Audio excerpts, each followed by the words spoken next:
And that's how I got filth fever the second time. Oh, hey, everybody. Thank you for joining us. We are Heathen Cantina. Tonight is the premiere episode of Seven Dooms Live. This is our actual play of Seven Dooms for Sandpoint. And we all have a connection to this adventure, both as players, as GMs, and as player characters. This is where Rise of the Rune Lords begins. Um, in tonight's adventure, that will have taken place 17 years ago, and it feels like that long since we all played Rise of the Rune Lords together with one of my players as the GM. Uh, Enough about that. I managed to prepare for this without spoiling that adventure for myself. I know some bad stuff goes down, and the map looks different, so it was a bit of a spoiler. But we're pretty excited to bring this to you. This is going to be a different format from our usual, or at least my usual, and it's not really going to have a fixed season schedule. We're just going to play until the adventure's done. It's with great pleasure I introduce this awesome cast. I'm going to start over on one of the sides here with Hector's player. Tell us who you are, tell us who you're playing tonight, and we'll circle back around. And of course, pick your victim after you're done. I don't really have time to really tell you all who I am, but I will say my name is Eric, and I'll be playing Hector this evening. He's a resident of Sandpoint, longtime resident, grew up here, has a little slice of earth. He tends his bees, he has his family. He's happy to be here in Sandpoint. Be a part of the community. I get to pick a victim now. Yeah. Oh, okay. I don't have any dice, so I'm gonna go with Menrian. Hey, evening, everyone. I am Azadem, and I'll be playing Menrian. He is a changeling witch, and I'm very excited for that. He also has lived in Sandpoint for quite a bit of his life, and is a bit of a scavenger, spending a lot of time uh, over in Junk Beach, where he knows the next character that I will move it to, and that is Caravan. Oh, thank you. So my name's Kevin, known as Malin Abaddon in the interwebs. I'm playing Caravan Gimblelock, who is I refer to him as a bouncy trash goblin.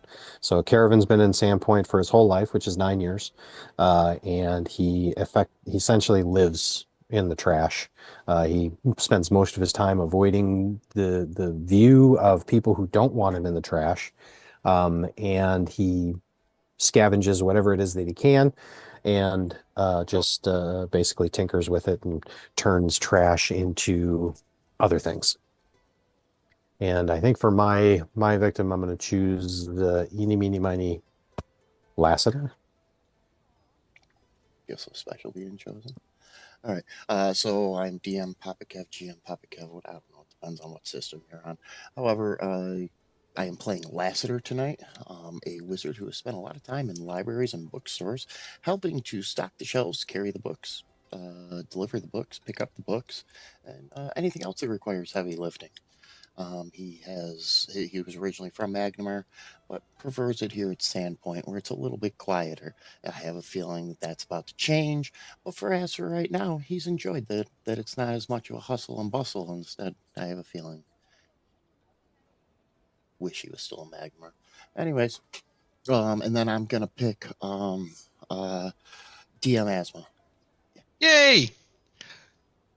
Thank you, everybody. Um, it's nice when you can have people weave their backstories together beforehand.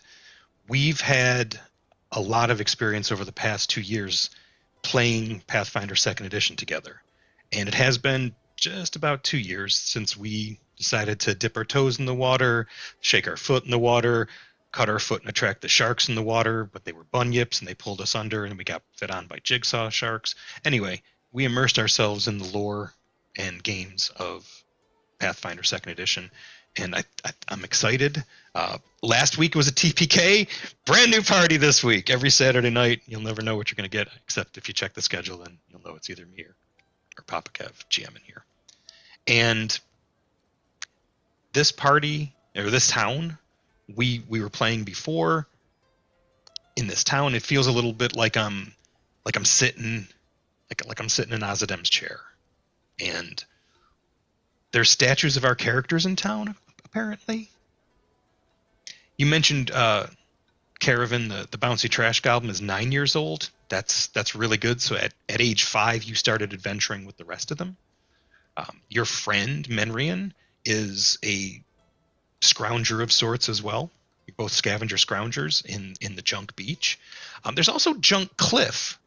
The northern part of the town's a little higher than the rest, so sometimes the junk comes raining down, dumped in literal wheelbarrows. It's just like a waterfall. You got to stand behind it. You let the wet stuff stay, and the stuff you're more interested in bounces further down the beach, sometimes rolling.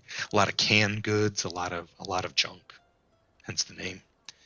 But you grew up here under the shadow of this old tower that everybody thought was just a burned out lighthouse. And I know lighthouses get a bad rap in Galarian, and for good reason. Most of them are haunted. And the ones that aren't, they've got Willem Dafoe in it.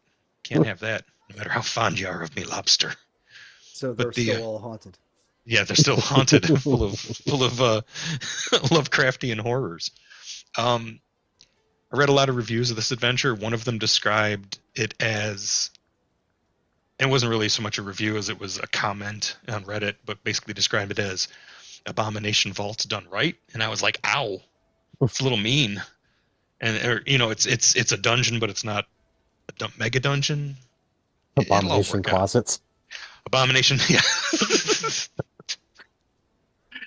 Oh, it's good times, good times. That was my last TPK with my most popular TPK monster, a black dragon, on level 9 of a 10-level mega dungeon. Yeah, that was quite a lot of fun. It was. Y'all have these connections to town with these characters too, and rather than talk about the old campaign, we'll reference it acutely, obliquely, and all the other angles throughout this one. I'd like to talk a little bit about those connections, hammer some of them down. We did a good job of this in our prep. Menrian, you being an elf, are your caretakers, parent, your auntie? Over beings. Yeah, who are your kin in town? Or are they on the outskirts in the woods nearby? I would say definitely on the outskirts and very little connection at this point. There's a lot of mystery, really, that Menrian tries not to touch too much because of his awareness of his heritage. And so, for the most part, he is very much on his own here in Sandpoint. Okay. So he comes into town, finds suitable lodging for the night, sometimes just eking out hoping people are looking the other way while you climb under the wharf. See, I thought he had a lean-to on Trash Beach. That's the problem. Is nothing's permanent on Trash Beach. Okay. Certain structures below the tide line just get swept away. And the last time your lean-to got swept away, you realize it hadn't just gotten swept away. Looks like the mooring cables that you'd anchored and staked into the sand were pried up.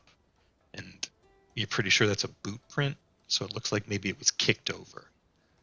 Some of the people are a little more territorial. I don't want to undersell Junk Beach's size. It's rather sizable. It's a full acre. Mm-hmm. And there's cliques, and the goblins are there's definitely goblins that patrol. There's some that live on the outskirts, some that get on little boats from Chopper's Isle. They paddle over, peruse Junk Beach, and go back. Don't actually come into town. But I can tell you who's dumping the red wheelbarrows. The red wheelbarrows? The red wheelbarrows, yeah. And that's actually the Dung Sweepers Guild. Okay, but they're local. They're local, yeah. Those goblins that are coming in from offshore are not local. Not so much, no. Those are the real scavengers. Right. Yeah, because they're beggars begging from beggars. No, it's They want to it's tax junk. How do you tax junk? It's junk. but the two of you, your friendship has really allowed you to watch each other's backs here. But what you've realized more recently is that the other goblins are paying some coin to this middle-aged, graying at the temples, and temples are all he has left because he's bald on top. Half orc. They're not paying him in junk. You see some Member of the silver. Dunk Sweepers Guild? That's Gorvy. He's the head of the Dunk Sweepers Guild. Oh, okay. He's got a shack. You have to go up the. Chief Ship Swipper. It's almost like the fire lane at the old beach up in Canada. You have to go up that to get to the higher part of town, and his shack is at the end of the street. So he's unavoidable if you're walking back. Yeah, he's Gorvy Shack is at the end of Junker's Way going down to the beach. So he's always got the wheelbarrows there. He fixes them up himself. He's not a smith, but he's handy enough with tools that he can keep those running. But you realize in the last week that the goblins are paying him to allow them access to the beach, and the two of you don't pay anything. Well, we live here. Right. So maybe he's never taxed you. He hasn't Maybe really he's even. first level and we're fourth and he's scared. I'm flexing for those people. I was like, entertain the thought that there's a third option. Murder. Oh wait. Sorry. So the two of you are working together to pull the latest haul up, and there is definitely some stuff that could be sold there. You're thinking maybe you could take it to the blacksmith that you know, Sava. She could definitely help you appraise it. The two of you could appraise it yourself, but you realize as you're going through this net of haul that you're in the shadow of somebody standing above you and looking down. What does Those he look about like? He's gruff. He has his clothes are well maintained, but they're not fine clothes by any stretch. It's Gorvy. He's a half orc, and he's got gloves on and a wheelbarrow, and he says, "Looks like you got a lot of brass there." Yeah, Isaac, we don't know yet.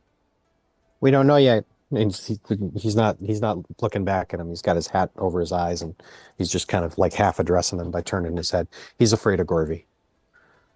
Yeah, Gorvy's He's a half-orc. He's a big dude. he's a little intimidating too. Mm-hmm. And he's pushing 7 feet. And he's very broad-shouldered. He is getting on in years though, so a lot of that wingspan that he enjoyed is also starting to get pulled down by. It's getting a little wider around the midsection. Not because he's working less hard, partly because he's slowing down, but partly because he's eating well. Must be nice. Don't suppose you found any silver in that haul? No, definitely not. No, Shame you definitely gotta no put it. silver. Shame you gotta put it back then. What? Why are we strong arming you? Shame you got to put it back. I think I picked a chalkboard out of there a couple months back. Let me go get it so I can draw you a diagram how this works. Okay. And then while he's gone, it's starting to pack up so valuable. He doesn't actually leave. Oh, okay. Oh, you're back. Did you bring the chalkboard? You just look down. You know, when you close your eyes, you're not invisible, kid. All right, I'll put a pin right there. Do have a tradition when I run campaigns. I always start a campaign with a certain beer. It's got a gargoyle on it.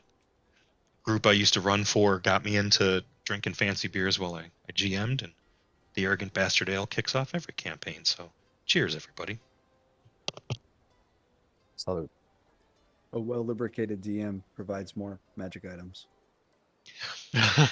You'd think that's how it works, but It can. not at least for the last 15, 20 years. Yeah, well, you get a couple craft beers in him, he might be willing to roll on a table for your magic items. That's about as wild as we get around here. The I Just just thinking need you about to rolling. remind me if you could just text me in the Discord your address, and I'll get on DoorDash. I'll have the beer there in a couple minutes. That's a dangerous props. Let's save that for when I run on my birthday. How about that?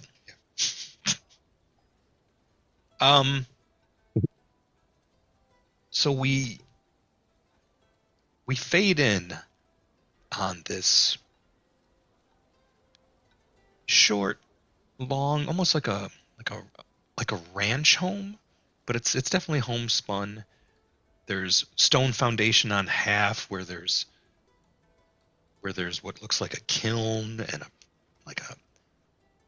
rather oversized kitchen for such a small domicile. There's some chickens and little hillock in the back, a few pedestals of what do we call them? Bee towers? What are they called in the apiary? Hives? They're just Hives. beehives, Okay. Yeah. Yeah. There's a structure over there where there's definitely a good flat spot of land, so that was a good place to put the hives. And as you lived here on this plot and worked the earth enough, you realized it was some old Thessalonian ruin. You can't walk a quarter mile in any direction from Sandpoint and not see some evidence that there was this great Be ashamed empire to let here. these stones go to waste, you know? They're perfectly flat on top. Yeah. And the how old's your boy? Lil Heck? Yeah. He's probably about 6. Okay. So he's a little bigger than a Stretch Armstrong. Yeah. You know, Yeah. he's really been putting on some height. He's like pushing, like 1.5 now. Okay. You know? Yeah. Especially when he stretches out. Yeah. But he comes running over, trips, falls down, bounces back up, and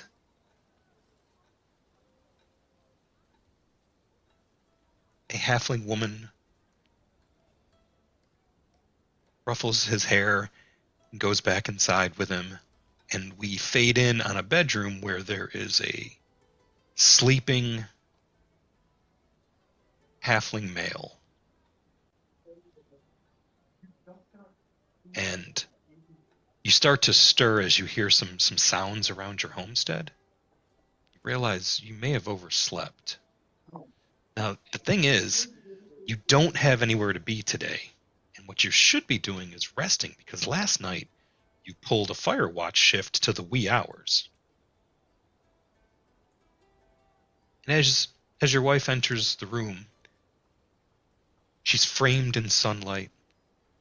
The smell of honey cakes and rashers of bacon drift into the room. Realize she has awakened you with the smell of brunch. Oh, terrific. Terrific. What a wonderful morning. You wouldn't hurt anybody's feelings by sleeping a little longer with the hours you're keeping. I know there's work to be done. There's work to be done. Always work. As you go out to the kitchen, you hear the sound of the percolator on the stove. Realize there's going to be a smell of coffee filling the air soon. That'll get your stomach hungry. You Yeah. have breakfast. Super fastidious. Go through all the stuff. Now, sometimes when clothes, put them on. Make sure Yeah. everything's nice and clean. you still got your armor and spear, she's like, if you're not going to wash it this week, then could you leave it outside? The armor. Yeah, I will. I'll get to it. She gives you a little kiss on the cheek and says, you smell better out of it anyway. Oh, don't I know it? Little heck, we have to cook those first. And she takes a few eggs from him. He's got an egg in his mouth. You don't have to cook them, but they taste much better. Crunchy.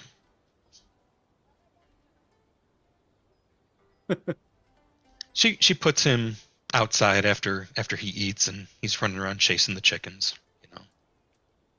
He's out there justifying the fact that halflings have a 25 speed move. It's like we're lucky by nature. Yeah. You got the good short. Yeah. And she turns and looks at you and goes, "All right, dear, you don't have anything to do this star day. I suppose I don't.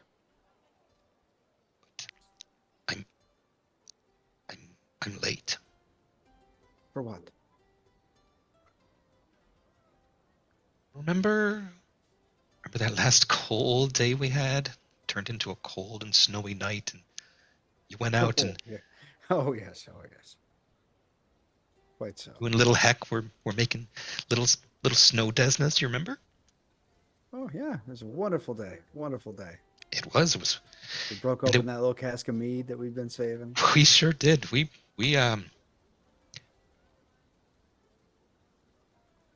expecting. Expecting what? She takes your hand and puts it on her belly and says, "Another." Oh, fantastic.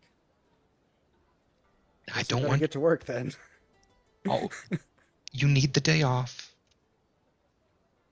but you also need a hearty breakfast. And she gets up, and That I do. That I do. you're looking at her in profile, and you don't see a bump, or maybe you see a bump. I'm not going to have you make a perception check. Oh, the right bumps. You know what I mean? Oh, Whatever you see, she doesn't look fat. That's right. she's a halfling, but she's all woman. She's all yours. She does have a glow about her, and it's not just the radiant sunbeam that's falling upon her frame from yon window, telling you the lateness of the day. But you didn't really have any obligations. This is actually a real day off. You just usually do busy work around the house. You had to stop doing your martial drills in front of little Heck because he started chasing the cat with the broom. Yeah. Yeah. I got to take him out and teach him a few basic maneuvers. You know, a little discipline. He'll get it though. He'll get it. He's got the fire in him. He's got He the does. He fire in him. does. So you have the day to yourself, and you think, maybe I'll wander into town. You could take the next batch of honey over to the brewery. I'll probably do that anyway. But it could wait till Oath Day. It's not a pressing need. Well, who are you telling we have pressing needs now? I got another one on the way. I got to go make more money. Go out to check the hives. The bees are doing well, but the stone feels like it's still holding on to the morning's chill. The cold Thessalonian stone. It's a kind of a benefit to the bees, though. They do overheat in the sun, you know, especially in the summer. Now, I'm picturing your place is about a 10-minute walk outside of town. It's still considered part of the town, but you basically go over the Tanner's Bridge to get there. So the one bad thing about going into town this way, you can go out of your way and come in the north gate. Going over the Tanner's Bridge, you sometimes get the funk of the tannery, and it can be a little off-putting. And plus the pig doesn't like to go that way when I harness her to the cart, you know. No, she To pull the wouldn't. cart. She doesn't like to go by the tannery. No, she they're I mean they're boiling pigskin there. Halfling's got to play football, but there's a few other halfling families on in that little holler where y'all live. I figured it's a little halfling community. Makes I'm sense. sure I'm waving to people. Hey, I'm going into town. Hmm. Anybody need anything? You know, doing the One whole of them's thing, eating the a whole carrot, just looking at you all judgy. bit. Yeah. Volunteers for the militia and the fire watch. Thinks he's better than us. Probably going to run for mayor.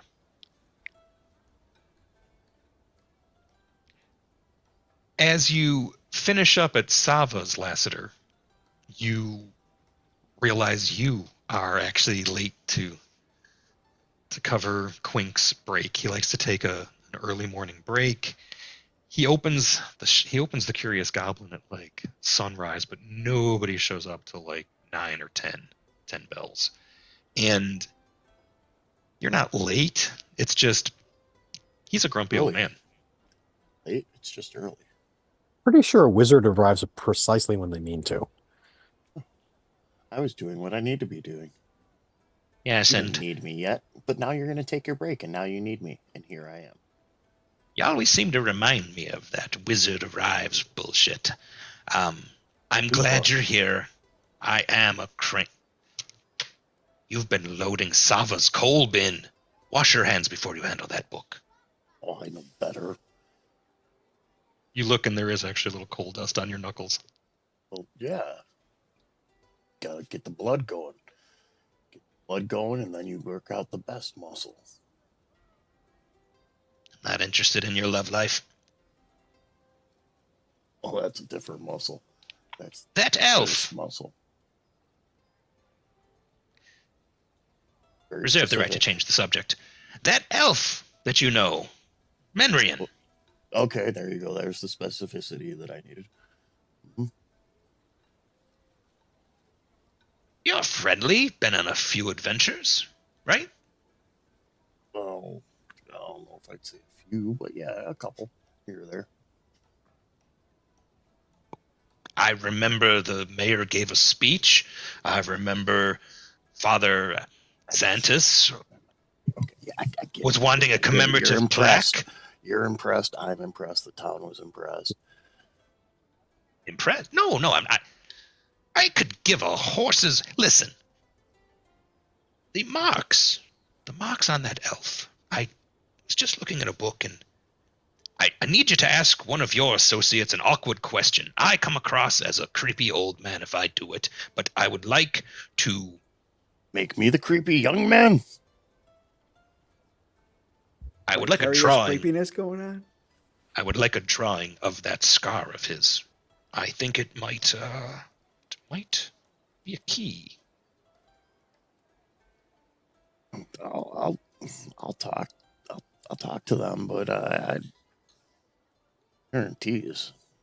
Or maybe you and your theater friends could hatch an elaborate plot to get him to pose for a painting, and then I look. Just could you ask him by the end of the week? Just trying to get me less friends. Fewer. An elaborate plot to like have my friends get naked so you can draw them, dude. Creepy. I'm not All right, interested aren't you taking in your break? I'll love be life. right back. I gotta go wash Yes. I need a my hands. watch the shop. He goes out into the morning. Somebody greets him warmly, and you don't hear exactly what he says, but you can hear by his tone. He's like, He didn't say something vulgar, but didn't sound like the friendly channel. Oh, you know what? That's how you never get to use your goodest muscle. And that was Brodert Quink, the resident sage, and the newest faction in town has its meetings at the Curious Goblin, and that's the Rune Watchers. So we talked about. I used the wrong word. I said goodest, so Oreo just barged into my office like, yep, that's me. Who's the goodest dog? That's me, right? Great. Sorry. I am a good dog. I heard the word goodest, and I am here to make sure you were talking about me. I'm going to mute myself. Carry on. So we were talking before about the adventures that you'd been on prior. So I like to think that 4 years ago, you were all. How old is Caravan the Goblin now? Because you're the creature with the shortest 9. lifespan. You're 9. How old? 9. And they call him a bouncy trash goblin. So I like to think that 4 years prior, that the four of you were considered somewhat to be kids, like adolescents anyway. For Lassiter, he was probably still like 19 or 21. I don't know. Humans can never keep track. For Hector, younger but emotionally mature. Little Heck was only 2 years old. Yeah. He's a young dad, you know. Yeah. No, known I few. figure Hector's right early mid 30s, Okay, somewhere in but there. halflings are longer 37. Yeah. lived Yeah, he's like 37, I'm thinking, in a somewhere row. in that area. So, It's my favorite prime number. What are and you gonna do? Menrian, you're an elf, but I know you're not an ancient elf. No. And I think it all tracks for the four of you to have had your first adventure 4 years ago, back in, well, that would be 4717. And I think you all spent a night in a haunted house, or at least tried to disprove that a certain house was haunted. So there's this creepy old mansion on the edge of town called Valdemar Manor. Mm. And it over time you sort of worked up the courage, and then it was settled you would all sneak away from your families to do this. And it was more of like a dare sneak away kind of thing, try not to get in trouble, but it was also a chance to maybe try out some skills that you didn't have an avenue for. So there was kids saying that there was like weird lights visible through the boarded up windows, and rather than succumb to superstition or mass hysteria, you decided to go investigate. So as the sun grew low in the sky, you pried apart a loose board, looked inside. You each had a different reason for breaking in back in that fateful night in 4717. What was that fateful reason? I'm going to ask y'all, but I will start at random. So I got Caravan, Lassiter, Menrian, and Hector. I'll make the first dice roll, and it's to put somebody on the spot.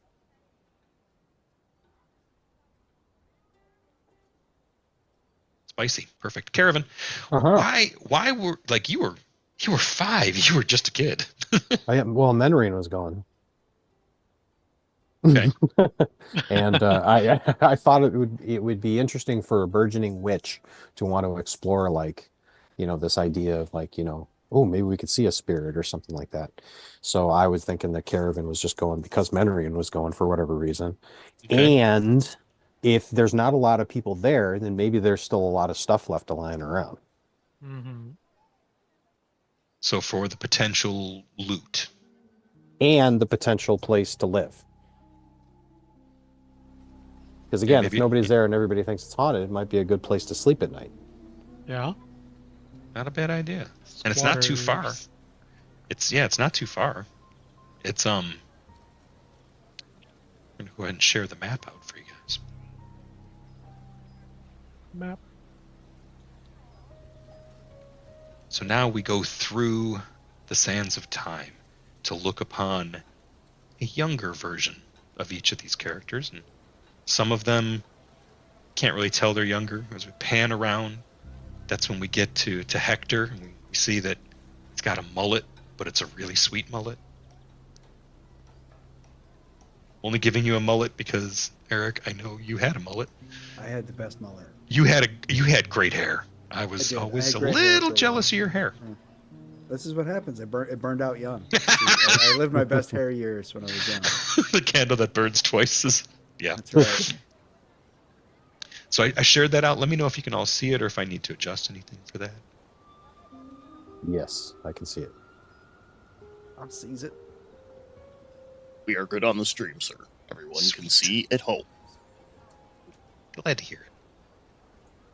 So you made your way inside, and it was dusty, full of webs, kind of what you expect.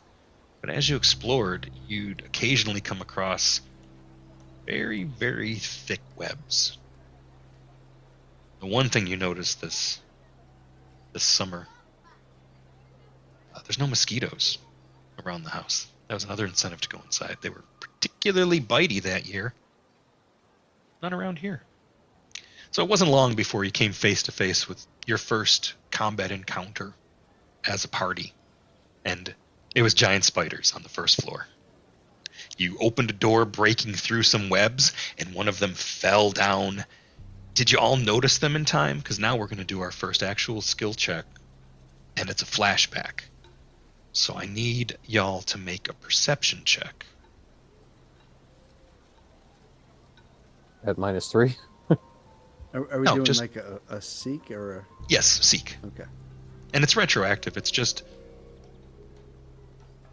I need to do really well on this thing that already happened. I don't need to do that good as long as one of you guys do. well, that's actually since this is a flashback. We Caravan, got you a got TPK in our backstory. is this Traveler? Tune in Cara- 2 weeks. 2 Caravan, weeks. you saw the shadow of the spider, and you got the hell out of the way. and Hector, you immediately reached for a fireplace poker, and Lassiter and Menrian, you don't see it, and it clambers down on each of you. So I need you both to make reflex saves, and the DC has been set.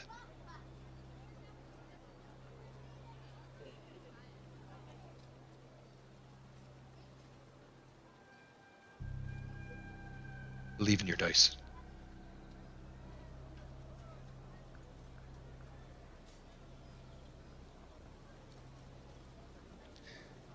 I believe in Menrian's dice anyway. Got a 25, 17 on the die. So you probably jumped out of the way. How about you, Lassiter? What was your reflex? My reflex. Yeah. Oops. Perfect.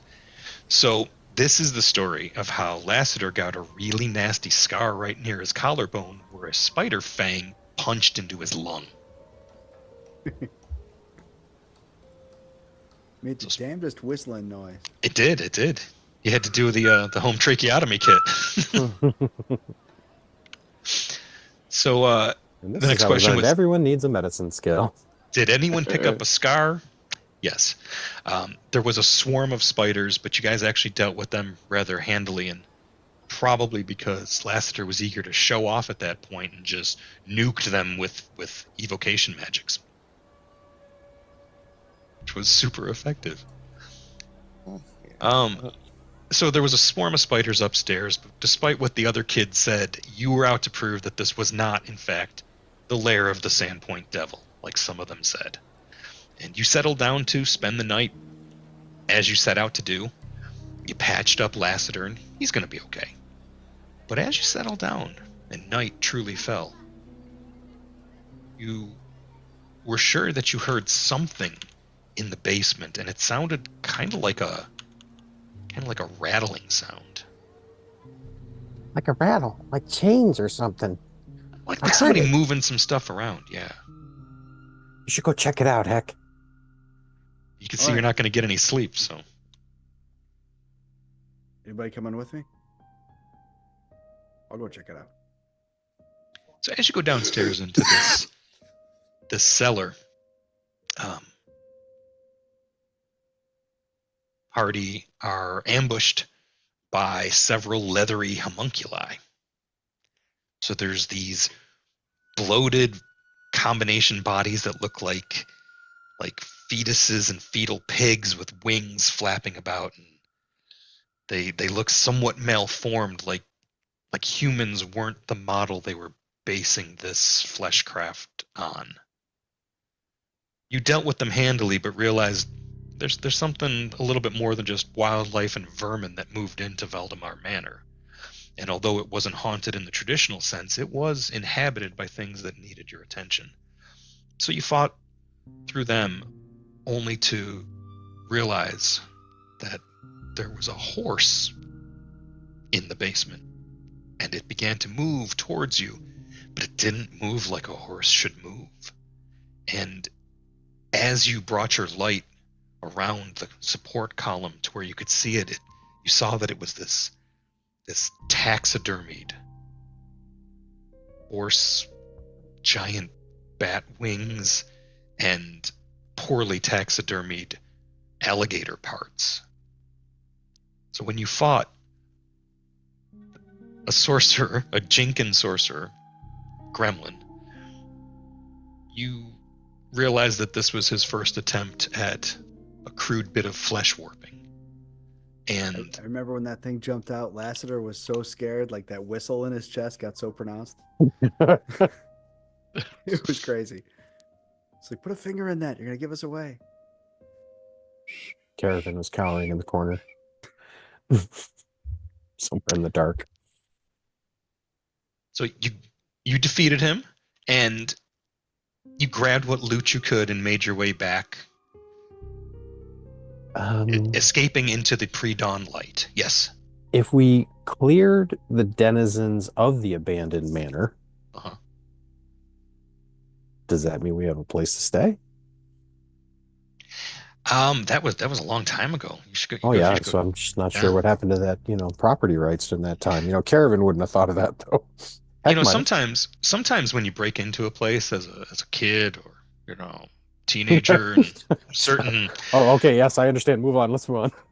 I was just gonna say, like, when you went back a couple days later, you noticed that the sheriff was there, and one of the elders of town, one of the Scarnettis, was there, and they It was were only putting like 3 fresh. times. They were putting fresh boards up and looking directly at you.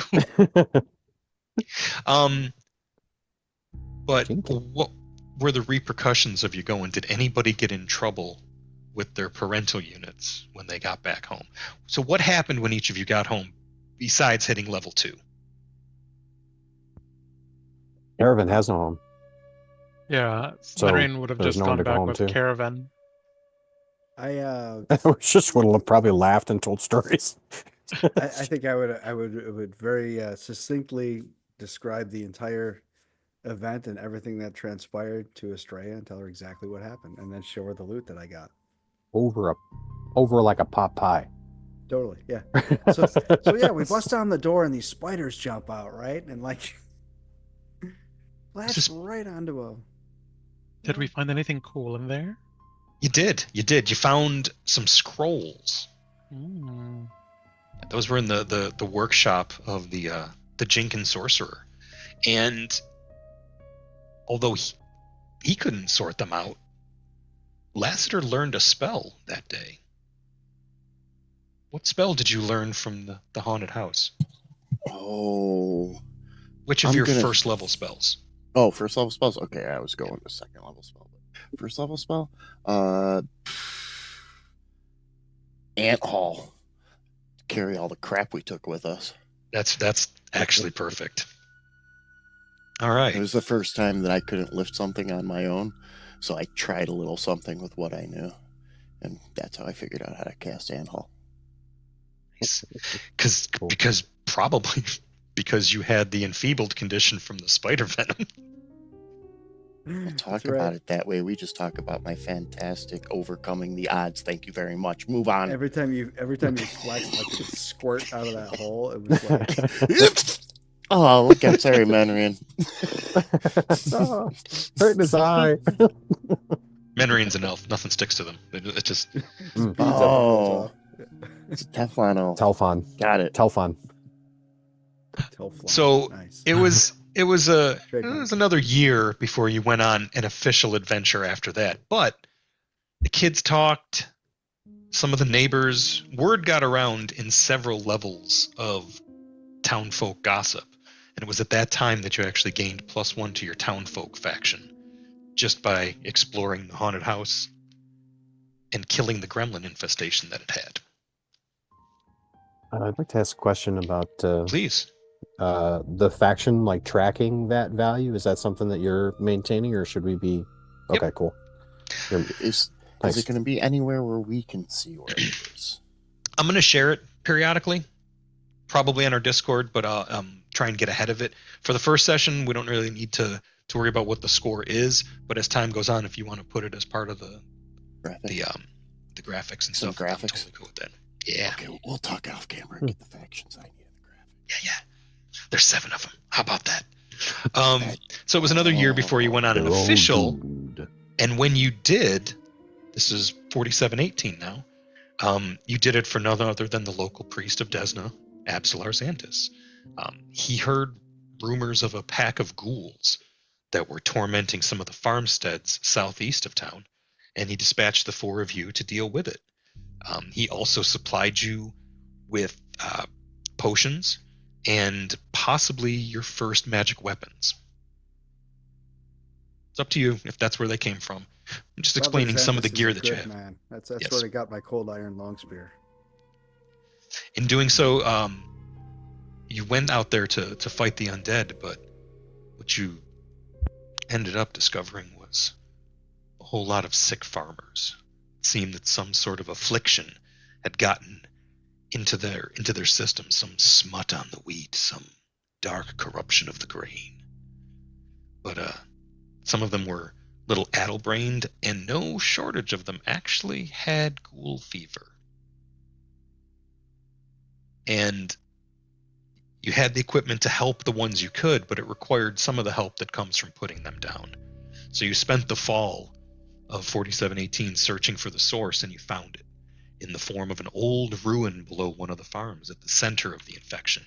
You had a map of who was sick and tracked it back. It took weeks of going back to town and coming out. This one was definitely a much more protracted adventure, and a lot less fun than the fateful night spent in the haunted house, because you were encountering suffering that you didn't have the means of addressing. But while you were fighting there, you didn't suffer a setback, but it wasn't a total victory either. For the necromancer, whose name you never discovered, escaped, and although you fought and gained valuable experience fighting the ghouls that served the necromancer, you were unable to actually address that long term. But so far, you have bought the townsfolk some comfort in the form of there haven't been any ghouls in a few years, and folks think of you kindly for that. And you thought that would put you in better standing, just like the good fortune gained from the haunted house adventure. But when you got back to town, it seemed more like folks were casting glances that weren't friendly, muttering, stopping talking when you came nearby. I'm going to ask, anybody trained in medicine can make a check? Anybody trained in religion can make a check? You want just a straight medicine roll?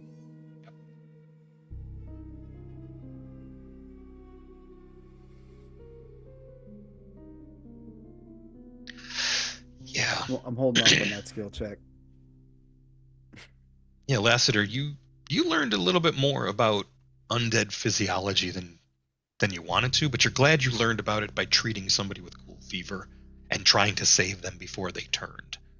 But as you worked into the late hours of the night, what you realized is that ghoul fever is a magical affliction, and it's bound by certain rules that don't follow the rules for, say, malaria or any of the filth fevers that you encountered before. As you watched their fangs distend from their upper jaw, you heard the grandfather clock in the farmhouse chime, and you realize that regardless of when the infection occurs, you're a ghoul at midnight. Cool. And that's when I learned Touch of Idiocy. Because you smacked yourself and went, I should have known that. Duh. Is anybody trained in society? Yes. Yeah. Yes. Yes. Yeah. If you are, make a society check. And you can just make these in the open. They don't have to be the secret rolls for the purpose of the flashback. Wow. Yeah. Failure. You suspect but could not prove that there was some people spreading rumors about you.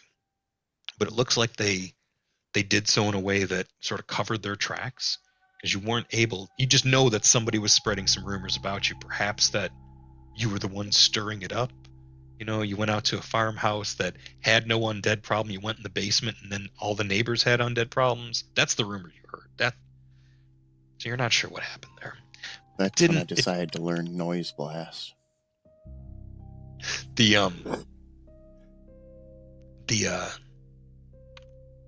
It didn't hurt your standing with any of the factions, but it didn't help them either, that particular adventure. And you hit 3rd level. now I kind of stand made behind my actions. and they were honorable, and you did good. But when you got back to town, folks weren't, nobody bought you a round of drinks. Nobody said, "Hey kid, I heard you went into the haunted house. Here, have a I didn't. calzone." I didn't do it for their gratitude. I did it because it needed to be done. And the next time you were called, you signed on for a short-term contract. It was a chance for Lassiter to go back to Magnamar because it was basically caravan guarding between Sandpoint and Magnamar. It's a pretty short trip. It's like 50 miles. You can make it in one day if you hustle, but most folks usually camp and make it a 2-day trip when you got caravans. And the first couple trips were boring. Just before your contract was up, this is where it was the cold months between 4721 and 4722, and you found out about some banditry in the area, and you laid up a trap for the bandits in that you had one wagon that looked like it was overladen with goods, and when the tarp was pulled aside, it was overladen with the 4 of you and some loaded crossbows, and you ambushed the would-be ambushers. And this made a name for yourself amongst a couple other factions in town. So this is where you picked up your you got a +1 faction bonus to the Sandpoint Commerce League. I'm sorry, the Sandpoint Mercantile League, and the who else? And the Town Watch. So it was after this that Hector, you were approached about joining the Town Watch, and that this is how you actually became a guard. All 4 of you did it, but they looked at the 4 of you, and then they looked at Lassiter a little longingly. Are you sure? Are you sure you don't want to try it out? But you realize the hours like you would take you away from your studies. Yep. That's when I cast Shrink.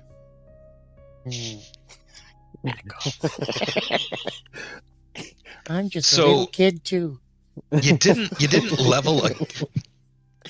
level again, so you were still 3rd level. And more recently, see, the thing about Varicia, this little corner of Galarian, it's full, chock-a-block, full of ruins. It's almost like the ancient Thessalonians built as much of their civilization below ground as they did above ground. It's also kind of intimated that perhaps these rune lords of old weren't a united front, but fought amongst themselves bitterly, endlessly, to the chagrin of their subjects, and to the detriment of their subjects. So some are impossible to miss, all these Thessalonian ruins throughout the hinterlands and in Sandpoint itself, like the town's old light that everybody thinks was an ancient lighthouse. There was a sinkhole that developed in Sandpoint that led to a secret shrine of Lamashtu.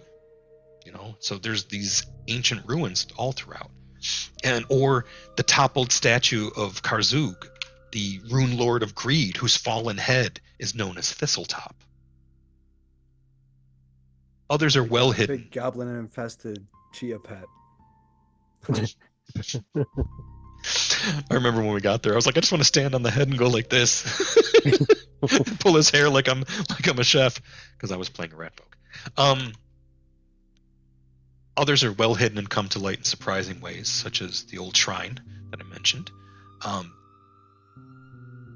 So the Rune Watchers took a little bit of an interest in the party, and this is how Grodert Quink became aware of, and for the first time, glanced at Menrian and saw the rune scarring and knew it for what it was, but didn't know which glyph it was, couldn't identify all the intricacies of it, just knew that it was Thessalonian.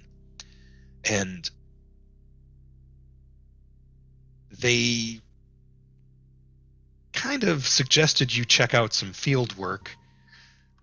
They said a group just traveled to this ruin just 40 minutes outside of town and never came back. So they sent you into it.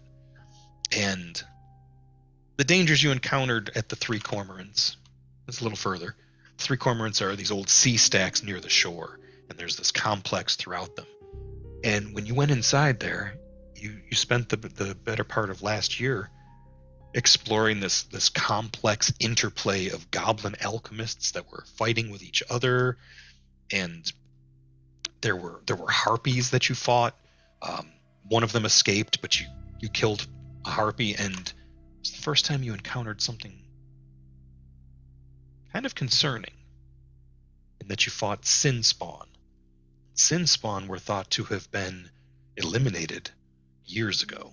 So when they're around, it means sin magic is around, and that there's these rune wells that lead to these extraplanar energies that embody these feelings of wrath and envy and greed and sloth and gluttony. But I think gluttony is our other campaign. That's I think we're dealing with some Zutha action up in Kev's. So you worked for a while with them. They were eager to find out more. And you don't know that you won, but you disrupted their plans, and you killed enough of them that they're no longer a threat to travelers on the road. But you feel like there was more to explore in that dungeon. But it did give you the experience of being in ancient Thessalonian ruins. And it was enough for you to come back home.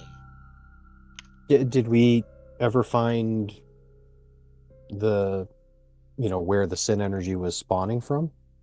No, Or is that and still okay? that was the mystery. The goblins seemed to be doing their own thing. They were rival alchemists guilds fighting amongst themselves. Their notes went to form the foundation of any crafting checks that you have. Okay. But they were unrelated, and the harpies were sort of living on top of the cormorants and preying on any of the goblins that they could catch alone. So the goblins were united in fighting the harpies, and you killed the harpies, and that put you on friendly terms with one of the goblin factions. But you didn't take part in their war against the other goblin alchemists. And in further exploration of the ruins, you found Sinspawn, defeated them, but went back to report that to Brodert Quink. And that gave you +1 with the Rune Watchers. Cool. So in that, you gained, just in your backstory, you have a positive modifier for the Rune Watchers, the Mercantile League, the Town Watch, and the Townsfolk. Ooh. All right. And now we go back to Junk Beach and the shadow of the half-orc Gorvy. I just looked at my notes, and I realized I was playing him wrong. Had his voice a little off. He has that old Riddleport charm. So it's a shame you didn't find any silver down there. But if you want to keep... Yep, no Corby, no silver. Hey, listen, you see these wheelbarrows? Yeah. Yeah, it's my people that control garbage in this town. Meanwhile, he's palming anything of that looks to be of value as Gorvy's talking, just to make sure that Gorvy doesn't see it. And he looks over at Menry and goes, maybe you can talk some sense into your friend here. I don't think he understands what's going on. I'll see what I can do. Thanks. You see that you do that. And you wanna keep enjoying the bounty. You gotta pay the toll. Or I gotta get my beak wet, you know? You have a beak? He still hasn't looked at him.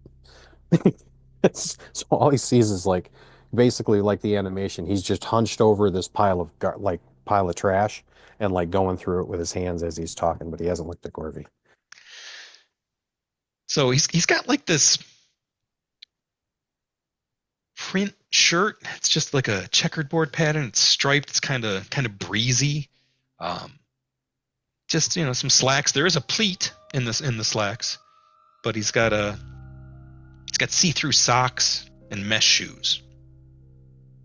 He does have a couple of rings. Mesh shoes? Yeah, like woven leather. Okay. Like woven leather loafers. Okay. Thanks. They look a little beat up. They've been walking around the sand, but Yeah, he might have to throw those out pretty soon. so do you give him any money? No. No.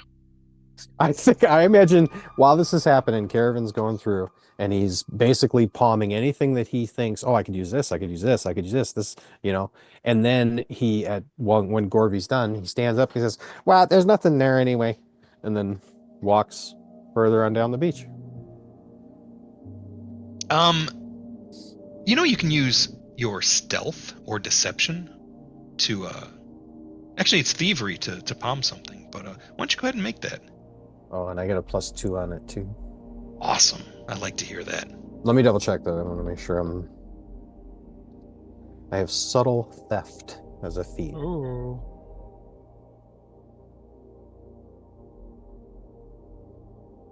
So here's something I don't get. Subtle theft is written like, I don't know how this works. I'm still going to make a thievery check. Yeah. But it says when you successfully steal something, observers take a -2 circumstance penalty to their perception DCs to detect your theft. So what's the DC of a thievery check? Okay, it's usually it's one that can be opposed. In this case, I already set the DC, but I will drop it by 2 because of that. Okay. Because the DC is his perception check, which palm an object. There it is. because you did Stay find with something that. valuable and he may have seen it. But if you pull this off, you get to keep it.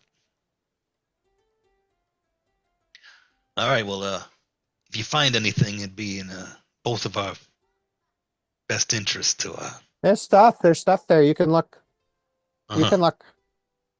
He's He looking over says his as he's still walking down the beach. looking over his one chipped tusk at you. And the two of you sort of shine on and just go about your way. As you do, there's somebody walking down the beach or walking down the trail and sees and points at you and starts approaching faster. You recognize them as you're pretty sure it's it's Naffer Vosk.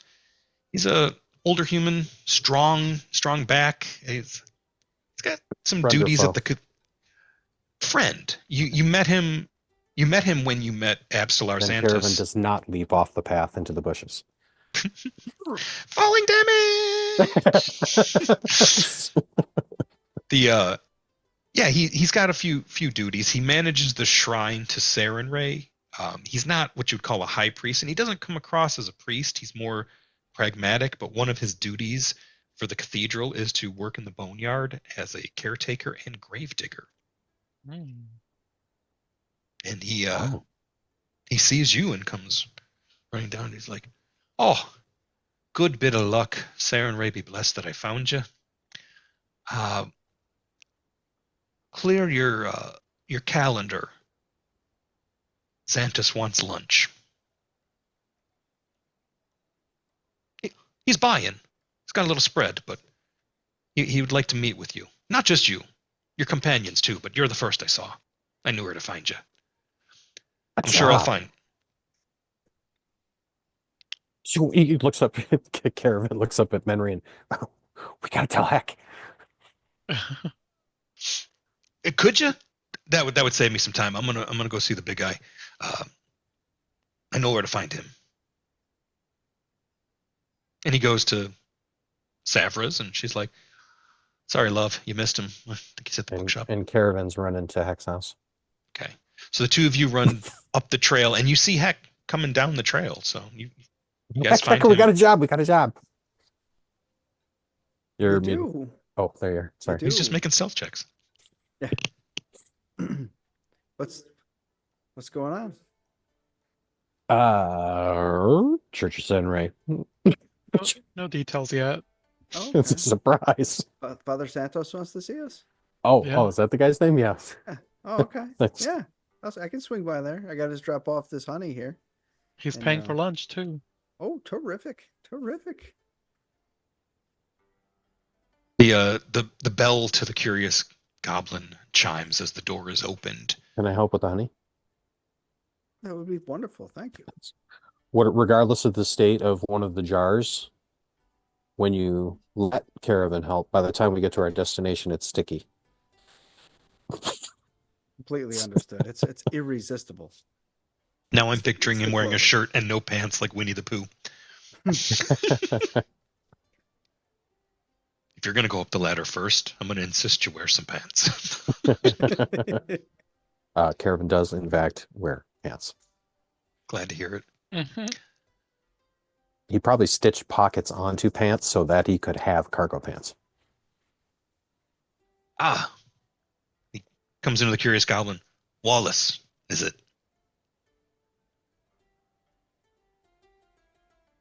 Yeah, what can I do for you? That's Nefervosk. You don't remember? Oh. Ah, you sure impressed us a couple years ago with the good you did with the ghouls, and although there was some scuttle about that, the people at the cathedral know you did us all a solid. Like from us now? Is that? What would you like from us now? Oh, nothing I want. Well, uh, the high priest, Xantus wants to see you. Abstelar Xantus. You remember him? Oh yeah. He's All right. important. I'll make a note that you don't remember anybody lower level than you. Okay, there we go.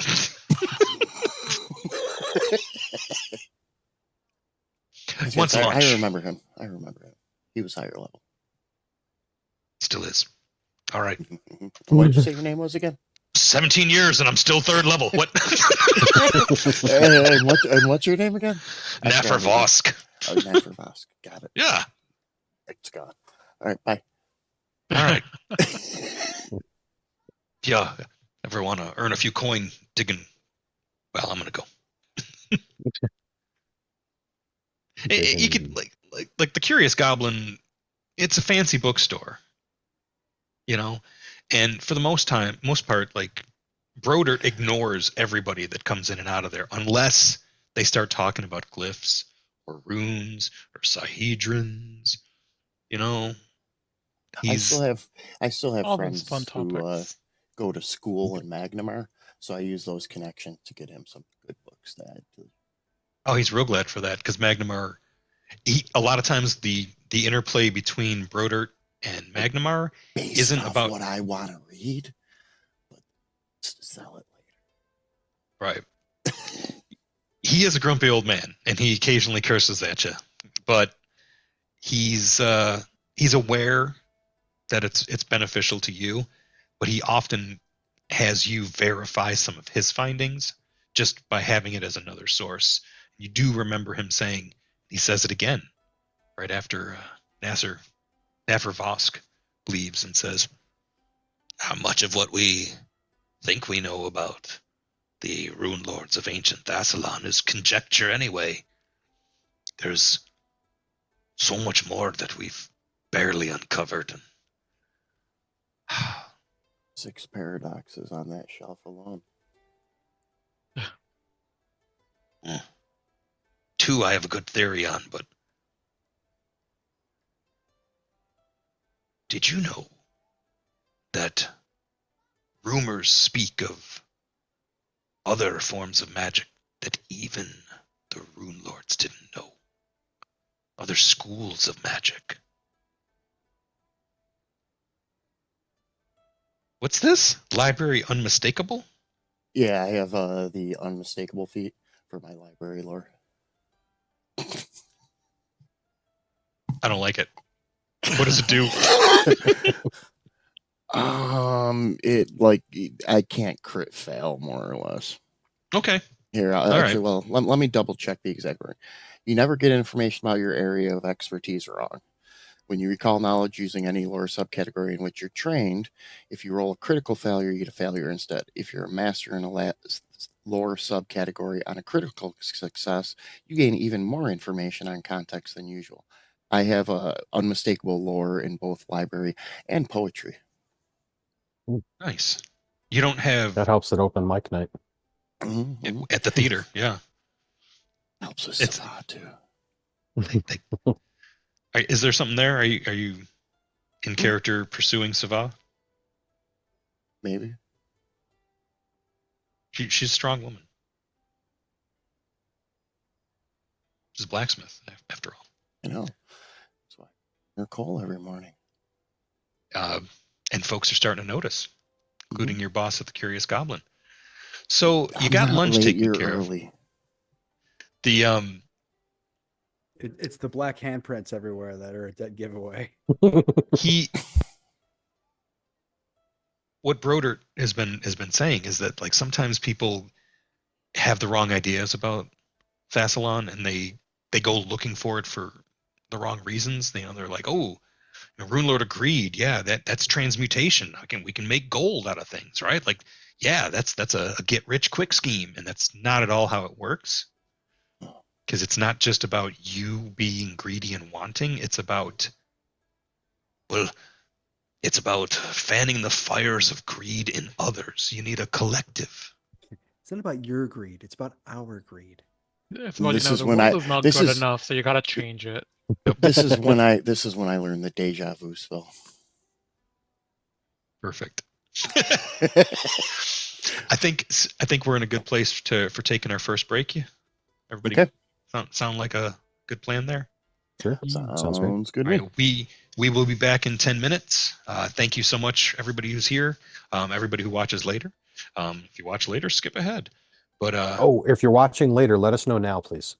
yeah, if you could. Yeah, we'd appreciate if you let us Right. know later when you're watching. Yeah, we're Yeah. looking for the active demonstrations of time magic. So Some of the rune But lords not were you, trapped Gary. in like I a already time know. buffer, Like, Yeah, we had already this know, conversation, Leave Gary, us yep. alone. We've had this conversation. and you still owe me 40 silver.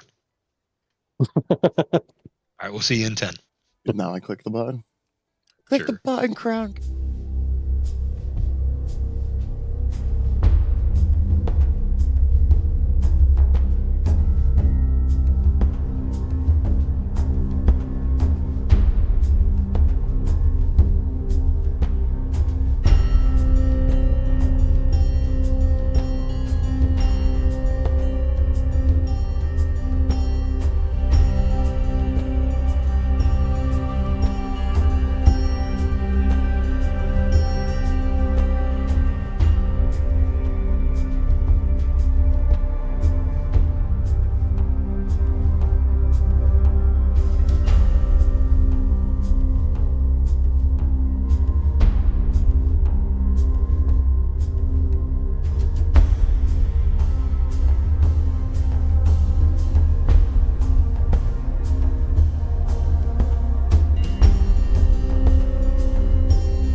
you go.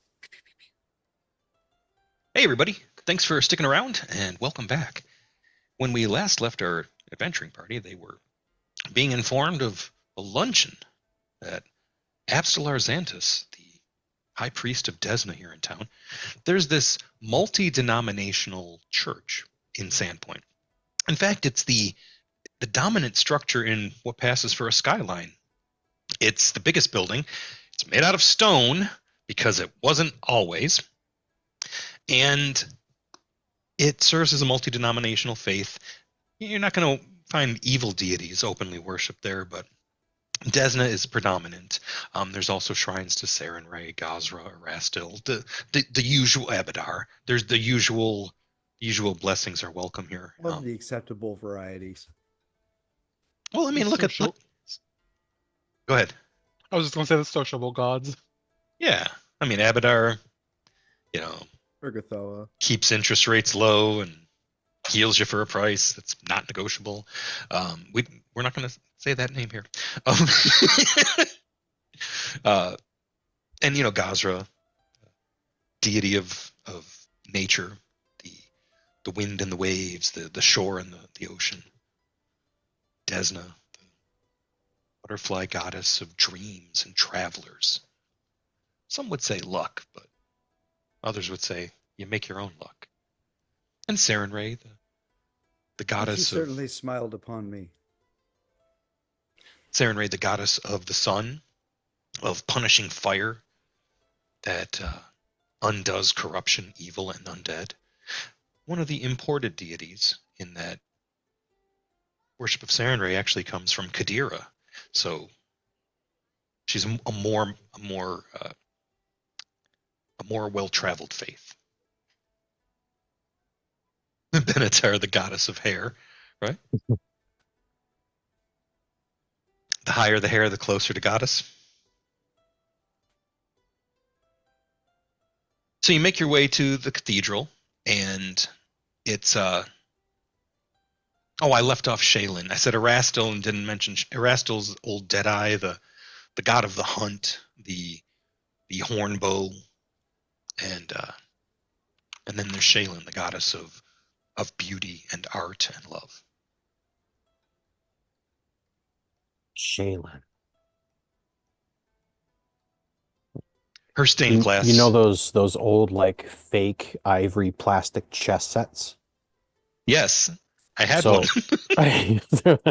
I now I imagine that Caravan has a small like faux ivory figurine of that goddess. I'm thinking Shaylin. you pulled that out of some flotsam, so it wasn't junk that was dumped over Junk Cliff. It's junk that washed ashore. Even more Because- magical, it came from someplace else. Hmm. What piece in chess was it? Let's say it was Shaylin done up as a bishop. Okay, Does that track? yeah, that could work.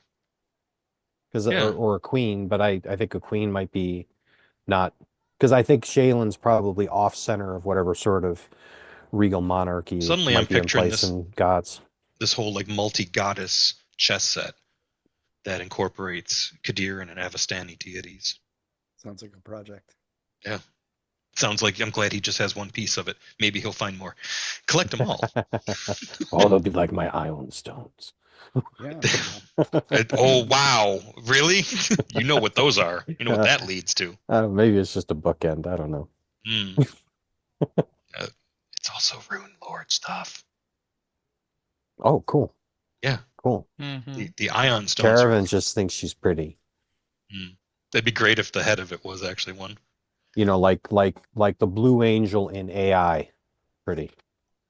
Blue fairy. Blue fairy. Thanks. Maybe it's a green fairy, and it was after a night of Chelish absinthe. I don't think absinthe would come from Cheliax. No. That's Ustalov. We're the Fae. Wish to take your Ustalov. wallet. Yeah. Who's the love? All right. So you make your way to the cathedral, and you've had to come here before. You can that there's places to shop. You can purchase things here. So when you're discussing like, can I buy something? If you're looking for a +1 rune or magic weapon, you could probably buy it here. Spell casting to have afflictions removed, to get healing. You've relied on that in the past, and you're led inside, and it's just after midday bells. There's a sunset sermon later, so the luncheon can stretch long, but it's basically 1 o'clock in the afternoon when you get there, and there's a few acolytes talking to Absalar Xantus, and he motions, "Ah, yes, there's it's quite a treasure in these cantaloupes. They're fresh. Look at them. Well, they Brought are them in. marvelous. Yes, they're brought from far away. They're delish." And he passes them out. He's a little grayer than you remember, a little older, a little balder. Yet somehow familiar. It's somehow familiar. I imagine I attend his service like at least once a week, if not more. Like, Yeah. like Which is Heck your and family faith? are fairly well. Desna. Yeah. Okay. Well, Yeah. that's easy then. Yeah. Yeah, Heck and family are somewhat religious. You know, not to the point where he's a paladin or anything, but you know, he's definitely guided by Desna. There we go. Better than guided by voices. Yeah. It's wildly unpopular for no apparent reason. I never understood. I was trying to share him with y'all. I saw him.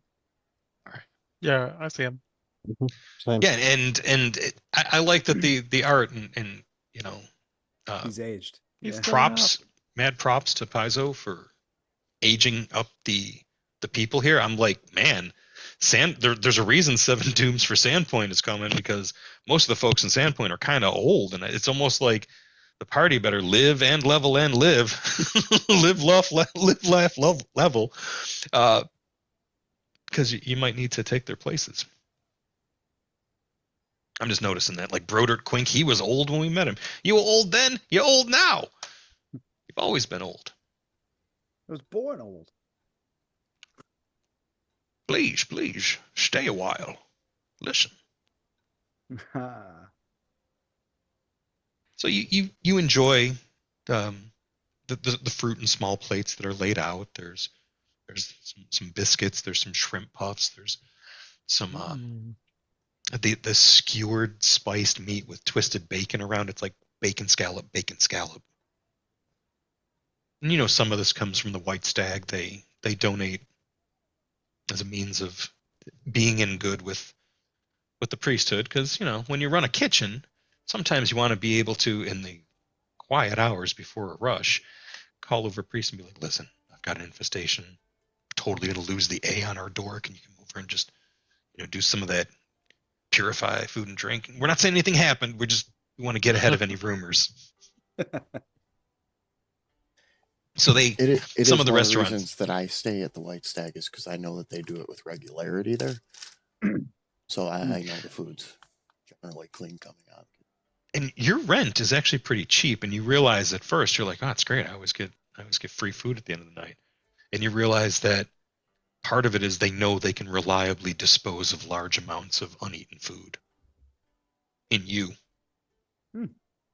You're Food kind of prices fulfilling the going way role of down.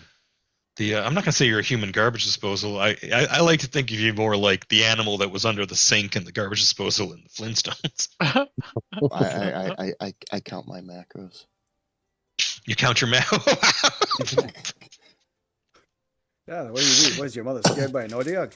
He's got this Smith's press that just has like 40 books on it. Aw, we have dog on camera. Look Dog at on that. camera. Dog, and the dog's a Bills fan. Normally this costs extra. Yes. It's on our own Aw. dogs page. What a cutie. What a moose. All right, can you get down, buddy? I could. You're the Incentivize goodest people. listener. And you need to get out of there. So my dog crawls under my desk when there's thunderstorms and like has to lay on my feet a certain way, and she's like under her jaw for one foot, and the other foot's like in her belly space, and then she's okay, and then everything's safe. It's cute, but Yeah. glad we don't have thunderstorms tonight. All right. So you eat your fill, and after you've been there a while, he says, "There's been a horrible discovery in the boneyard, and I think your expertise may be of great help. Oh, anything I can do to help? You've proven yourself before in very similar circumstances. See, well, it's not just that there's been a break-in, breach, something from below the surface has come up. That's not good. Walk with me." And for an old guy, this is where he shows you he's pretty spry. You don't struggle to keep up, but he's rather fast on his feet. Long strides, and he's already down the stairs into the courtyard, beyond the garden, Still eating. past the winery, the basketball court, and he finally gets to the there's no basketball court. He gets to the boneyard, and he walks you over to, looks like they laid a tarp over it to hide, but it looks like one of the graves has collapsed in. I kind of casually take one of the melon rinds and just kind of toss it behind one of the headstones. It's I'm not gonna roll to see if he notices. It's of deep concern. Something dug its way up through and into this grave. This isn't just any grave. And it's then that you walk around and you see a name on the gravestone. I'll have you make a society check to see if you know the story. Religion would also stand in. I do have Sandpoint lore. The DC will be lower for you, so if anybody else wants... Me too. Okay. I also have Sandpoint lore. The DC will be lower for you, so let me set that before you roll. Okay. Last Actually, no, got that's... this, man. I know this story. It's actually Lassiter and Menrian that do know the story. It's Nualia's grave. Oh. Now, Nualia was a bit of a tragic tale. That she got a grave was controversial. Controversial? It's controversial.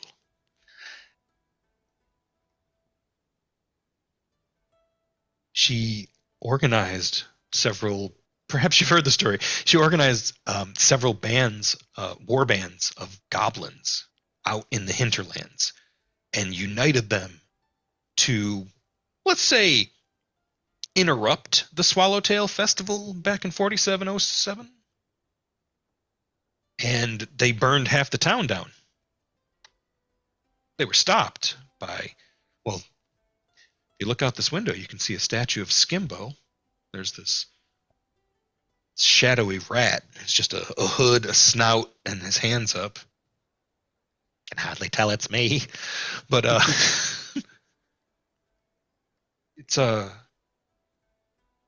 Nualia grew up in this temple. Xanthus's predecessor raised her, but was a cruel father.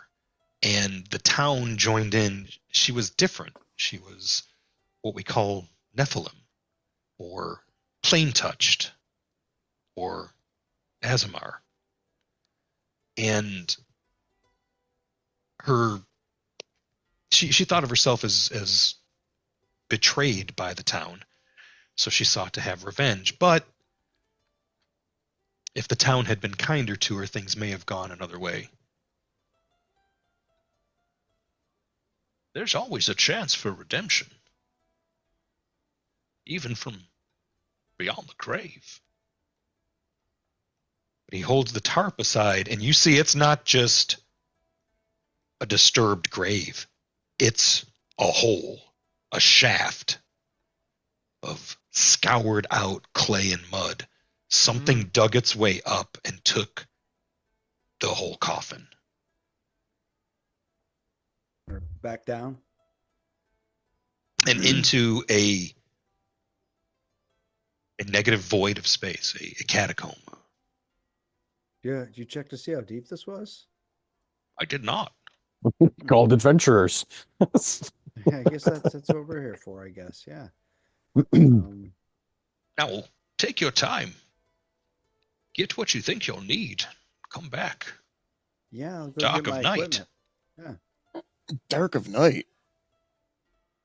Oh, yes. There's 2 funerals later this afternoon. We can't have people think there's holes under the graveyard. But there's Wish to- holes under the graveyard. Indeed, there is. You can And have we a wish to funeral have without some- having a. How are you gonna have a funeral without a hole in the graveyard? Don't you need a hole in the ground? Listen, we don't want to start a panic. You know, people We are get a use little edgy about dowsing this. rods. Oh. We use Oh. dowsing rods over there. That earth is fine. It's hallowed. It's secure. Less so here. Caravan walks over to the base of a nearby tree and pulls out, seemingly from nowhere, 50 feet of rope. Ties one end around the tree and then just drops the other end into the hole and then starts climbing down. No, not just yet. What? He puts the tarp back in place. Discretion. And you see there's actually 2 people over there talking to a gravestone about 90 feet away. Yeah, I'm not going down Oh. that hole without my gear. It wouldn't be safe. Oh, Yeah. I can supply you with whatever minor healing potions we have laying around, maybe even some lesser ones. That sounds useful. Let me Mhm. assemble a Useful. a parcel. A partial parcel. Possible. All right, so yeah, well, we'll meet you back here at sundown. We'll clear this up. I'll just go let Estrella know. Grab my stuff. Should it take too long, try not to tell too many people. Ah, you can trust me, Father. Discretion's my middle name. it Yes, is? we're No, great at I secrets. I actually don't have a middle name. Always wished I did, though. What That's would my you one want it to regret. Hector Discretion Weatherwax. It kind of goes. Yeah. Mhm. All right, do any How's of a you ring to it?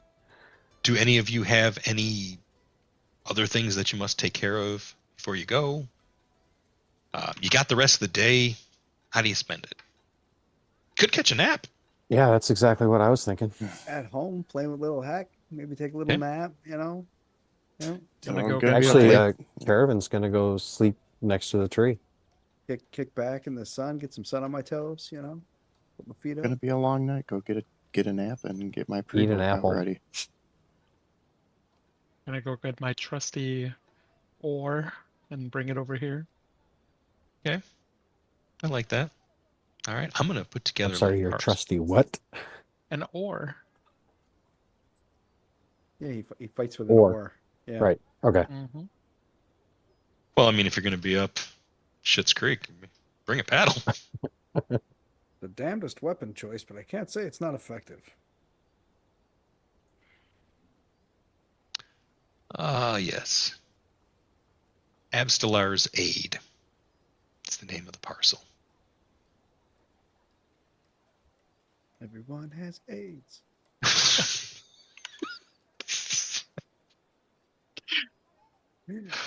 That was horrible. know. Except Abstelar, because he's giving them to us. And now All we right. got his AIDS. Well, he's Anti-plague healing it's, potion four- salve. Ooh, yeah, 6 4 vials of lesser holy water. healing potions, 4 lesser anti-plagues, 2 salves of anti-paralysis, and 6 vials of holy water. He Hell said, yeah, he hooked us up. All right. although I've fought them in the past, I Was- can't smell them the way Nafa can. He said, he's sure it's ghouls. So I gave you the requisite equipment, and I know you'll you'll sort that out. This is at sunset when you guys all make your way back. I'm gonna get rid of the quiet Verisian busker. Put on some creepy shit. Now listen, this is the important bit.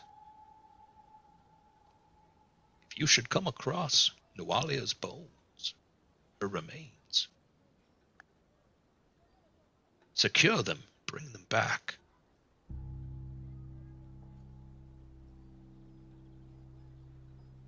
Right. Yeah. Well timed drop on my audio. I've sent away for some help. One of my associates will be in town tomorrow. If we are as blessed as we have been to this point by your presence in this town, we may call upon you to aid us further in our attempts to make right an oversight from many years past. Nawalia's bones may have sat in this grave, not at rest.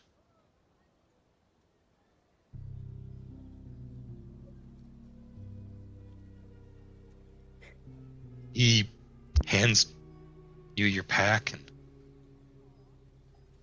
till the place has been secured. People are no longer here. Naffer Vosk is over at the gate making sure no kids try to break into the boneyard tonight. Because they're all grown up and it's you! Yeah. Or our backup characters. Could be.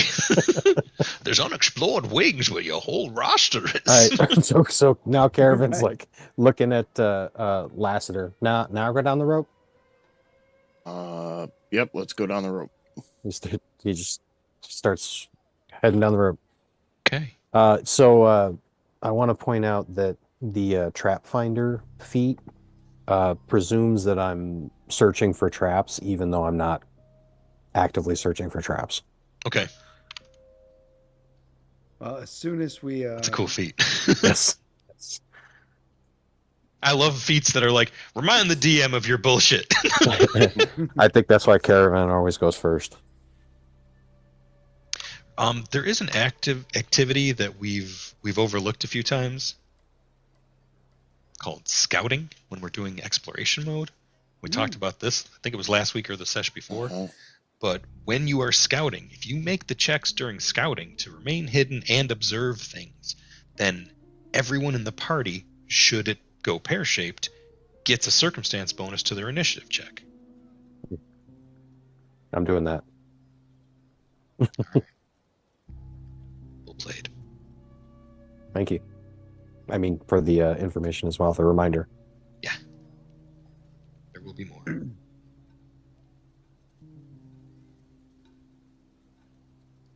I think as soon as we get to the bottom of the rope, the first thing I do is I get my shield out and my Everlight crystal.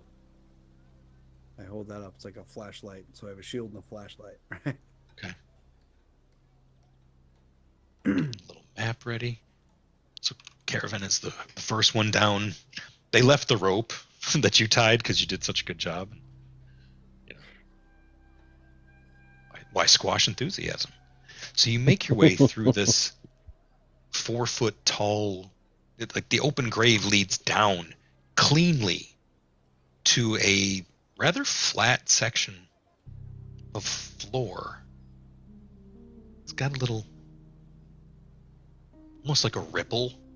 The earth is packed, but as you realize it's I'd make me that perception check. In fact, this time make it as a seek check so it will be obscured from view. I rolled a shadow. You roll to shadow him? No, I just rolled a shadow. That's all.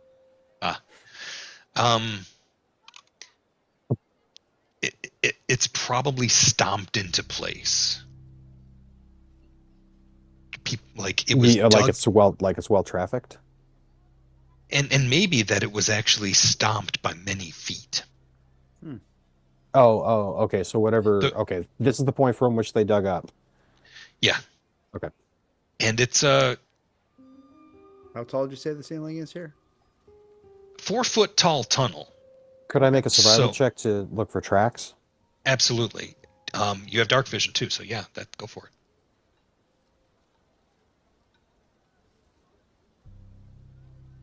Oh, Shazbot. No, I wanna No, do that. First of those. get that critical failure out of the way, But yeah. That's all right. and just a regular one. Okay. So that's just Nope. it. But you get a better look at them now, and you realize this is hundreds of packed footprints. The one detail you pick about these footprints is they're bare, and they're just like yours. They're goblin footprints. Oh. So goblins dug this tunnel straight up and snatched a body? As you look up at the grave shaft, up at Lassiter and Menrian, who are still up top, I figure the shorties hop down into the hole easier and quicker. And the thing is it's not an issue for them. It's only I can 4 foot stand tall. I can stand up So straight in here with room to spare. that's great for half the party. Yeah. Less so for the other half. How about that? But as you look up, you see that the walls going up aren't, they're gouged, like rough gouged, like clawed, scooped. Goblins. And I'm giving you the first hero point just for that, because that is good. Cool blends. My timer's about to go off. I was going to mention that after the break, and I totally forgot. But I'm going to set a timer to prompt me to give out even more hero points, because you're going to need them.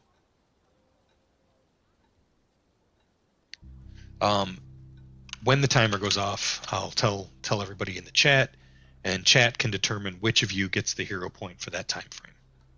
Cool. All right. I'm going to go ahead and start getting a map ready. We got Caravan Gimbal Lock went down a hole. And Hector Weatherwax went down a hole. And Lassiter and Menrian, which of you is going to go next into the hole? I think Menrian would follow pretty quickly. He would activate his one of his tattoos, the Mystic Armor, and then begin climbing down. Mystic Armor's just, I'll is just that put it on myself. like a +1 or +2? Oh, gotcha, thank you. Yeah. +1 armor class, gotcha. Mm-hmm. How about you, Lassiter? I will climb on down the rope. Climb Now, on down the rope.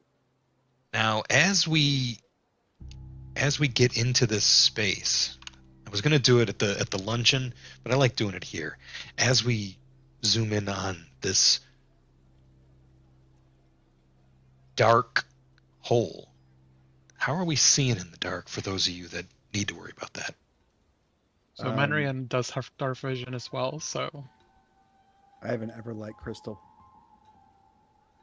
Okay. So Staying close to Hector and his crystals. Yeah. All right, I am going to drop an Everlight crystal on Hector. I believe that's the same effect as a torch, correct? Or is it a light spell? It is the Everlight crystal is one of the most common applications of permanent magic. The stone or gem sheds magical light constantly, requiring no oxygen and generating no heat. The crystal can be covered, but the light can't be extinguished. What's the range on it? It doesn't say. So I'm guessing light spell because it's magical light. it sheds bright light in a 20-foot radius. Oh, there you go. There you go. That's what I did you find dropped on you. Me or him? Him. Ruben. Did you look that up on Nethys? Oh yeah. Yeah. Okay. He's got quick draw for the Archives of Nethys. Yeah, he does. I think you should get a hero point for that. No, definitely. I'm inclined to agree. I won't always be this generous, but I don't want to have a TPK on the first night. There's nothing in this hole. Why would there be? Right. Yeah, nothing that could possibly give us ghoul fever, you know. When you say ghoul fever, I mean, it almost sounds like it's a disco song, you know? Sounds kind of hip. Sounds kind of Yeah. cool. You know? Undead Ghoul disco. fever. I don't know. Did you share a map with us yet, sir? He's Just keeping it to about. himself. Let me know when you can see it. I Yeah, can that see looks it. like really now. I can see, but map I don't is have shared. I don't have my light Doom. effect. I'm Maybe I gonna. can add it on there though. Caravan's gonna Should. drink the anti-plague potion, the lesser anti-plague. Okay. How long does that last? Yeah, how 24 long does hours. that last? Oh, Oh yeah, Menrian fucking would I have follow the tell us. light suit. effect, but it's not actually on my token for some reason. When I added it, it doesn't actually generate the light. I don't know why. Okay. Let's see if I can do something about that. No, it's not one of those.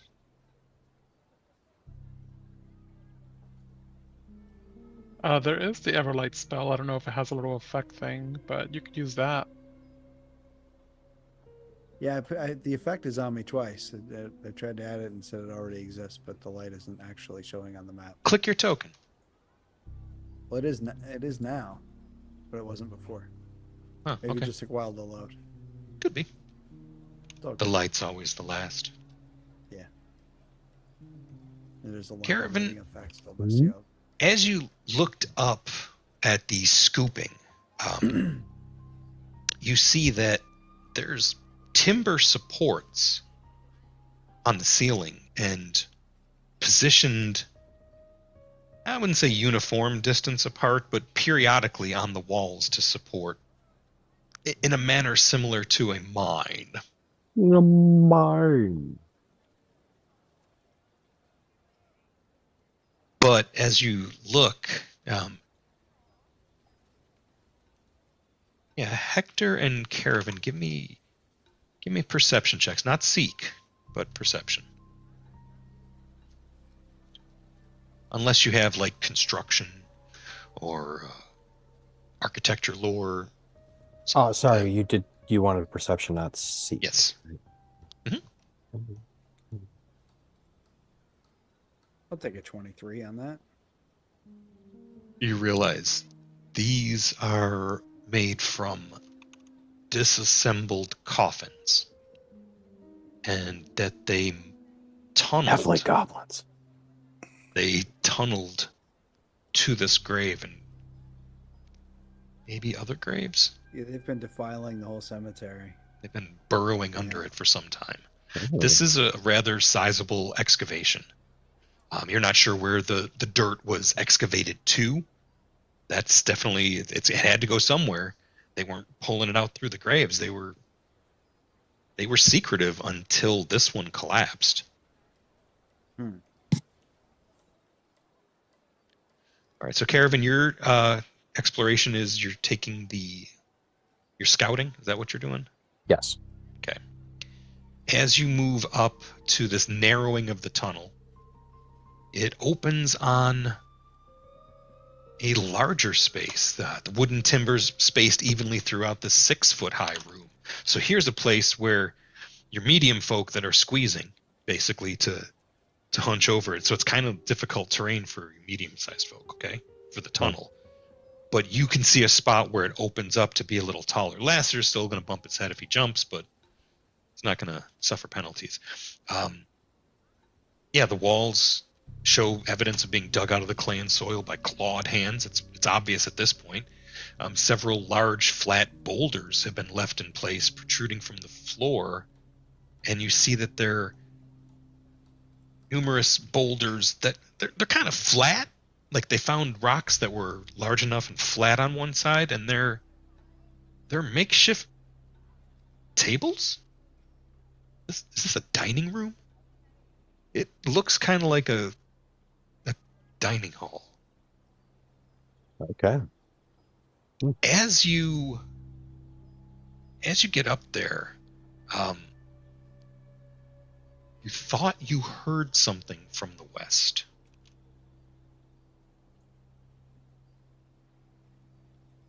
Okay. You thought you heard something. In fact, you're sure you heard something from the west, some movement, maybe footsteps.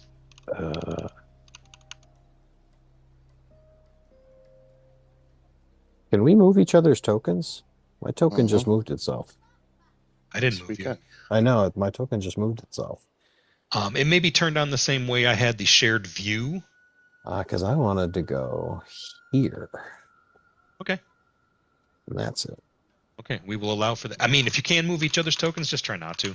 I think it's the same functionality as like sharing the view, so that those watching at home can check out what we're doing in the dungeon. Yeah, so I can Hey, click you on get off Caravan me. and see what Get Caravan off can me. see. No, you smell so good. Am I moving 30 feet right there? I don't know what's going on. Whoop. There we go. Comfy cozy. All right. All right. This dining hall that I described with the tables made out of boulders, you can see now the shadowy crags.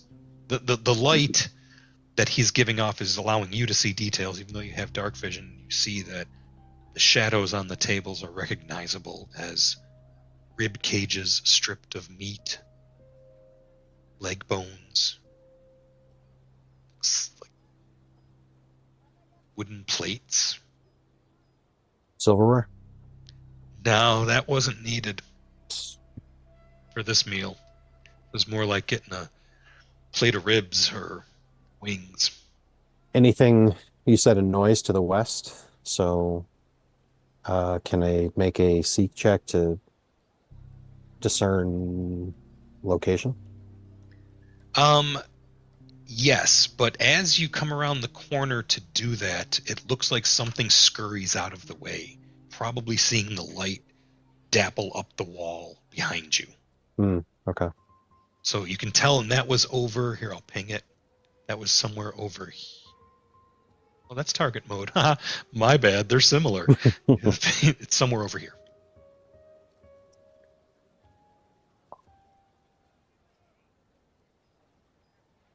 I'm gonna dart over there.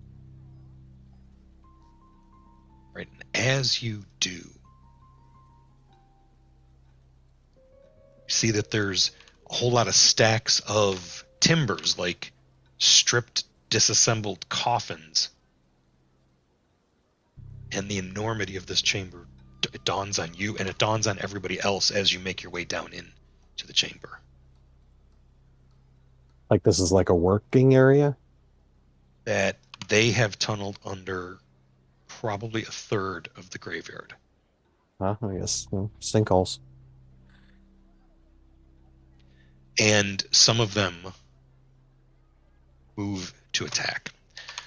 As they jostle forward, some of the timbers in that wood pile are cast aside. They were hiding in it. Some of them run up on you, and they appear to be small, like you. I'm not small, I'm appropriately sized. So in my head, I'm hearing like the Dark Tower song. You ever play Dark Tower? Remember that game? Yeah. The whirling things. It's like, dun, like whenever you like you stumbled upon a brigand, it would give you that noise. That's what I think of when I think of initiative every time. I want to approve all your movements, but it's a narrow ass corridor. So there we go.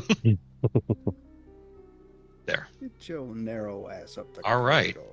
Sorry. So brother. that is where we're going to roll Move out of the initiative. way as soon as I can. Lassiter, you got your jaw stuck in Can the I roll stealth? doorway. He tripped over his jawbone. Can you roll stealth as your initiative? Yes. Even though you dashed across, there's a table there in the square with you. Can I also roll stealth as my Nat 1 on initiative? initiative. Yes. Excellent. But I'm And rolling Lassiter, it. did you roll? That's how it goes. Nope, not yet. Working on it. All right. Yes, sir. Excellent. Very cool. So what we're looking at is there are these bluish, greenish, grayish, bloat-bellied, fang-toothed, football Hey Arnold headed Midfoots? goblins, Goblins, okay. but Goblins. not goblins. because as they Goblins. open their many Goblins. goblins, as they open their many toothed maws, enormous tongues lash out, tasting of your living Oh. flesh in the air, and they say things in a guttural tongue. I So don't I'm speak gonna- guttural. Oh. Sir, I speak jive. Do. Go ahead and get.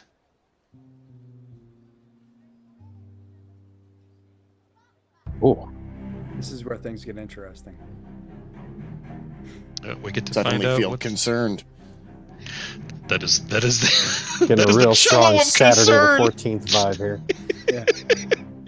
It's the cello of concern.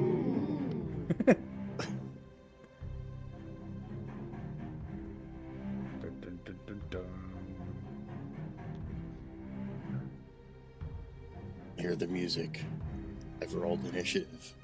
But I cannot see somebody to shoot, blast. First person comes in gets killed. You know, that's because it's the initiative music. This creature scampers up, revealing himself only at the last moment. Son of a bisquick. He came out of this wood pile over here.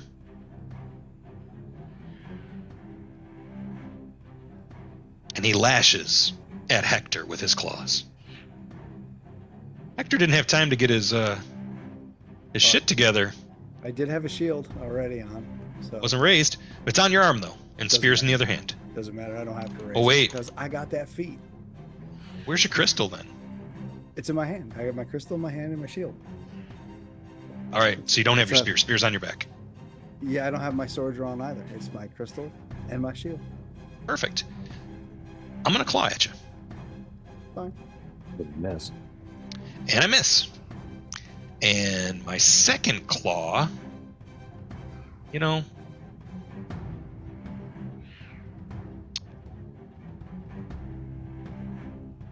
he is gonna dash away. You can bash away if you want to hit him with your shield. You can. Okay, absolutely. Yeah, I'll smack right. him with my shield. So is that just like a melee attack? But I just Yeah, and you're proficient in the shield, so because shield bashing is absolutely built in, so just make sure that that's in there too. You can make it. It's the same attack roll as your spear. It's just it'll be a D4 bludgeoning. yeah, let's use my sword or whatever because it would be like a strength thing, right? Okay. So fun fact, my local game, the fighter has a shield with a shield boss and a weapon potency and striking rune on the shield boss, so he can go pop 2d4, pop 2d4. Oh, Oh. no. Oh, Crit with the shield. okay. 3d6 then. 2d4, nice try. 3d4. Nope. It doesn't have the deadly bullshit trait. That'd be a I don't know if I D10. could drop it right on him, but Would. nah, it didn't work. Loving this battle music. Thank you. It- Are I, any I, of those- any I of these didn't do dice it. rolls falling in the tray? Okay. I haven't seen shit. Here we go. Well, third time. 5 points. Okay. What's your strength modifier? My strength modifier is 3. Okay, so he just took 8 points of damage. Nice. And drops Okay. back to here. Those things are cool looking. And it's at that moment you realize there's more. You just don't see them all yet.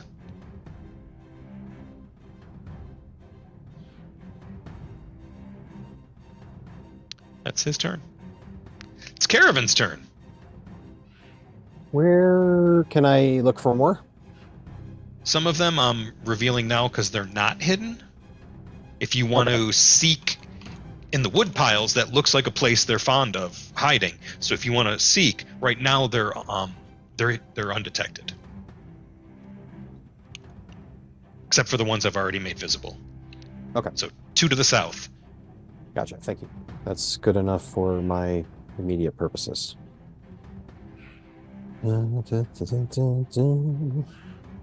I think.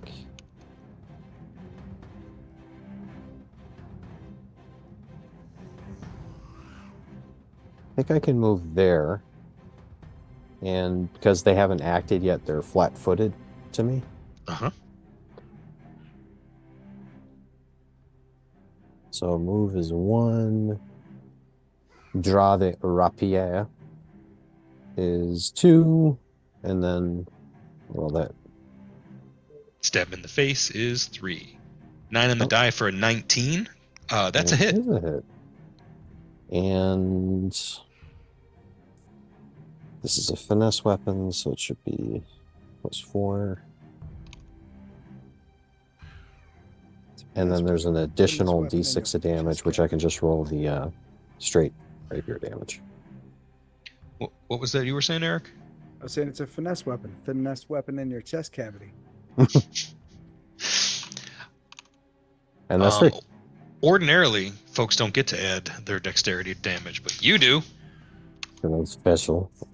You are. Special. All right, good stab. You perforated him, and he is in rough shape. He's actually in rougher shape than the other one. That's your turn? Yes. 1, 2, 3 for me. All right. All right. Hey, chat, who gets the hero point for the last... Since the last time I gave one out, who do you think should get it? Anyone?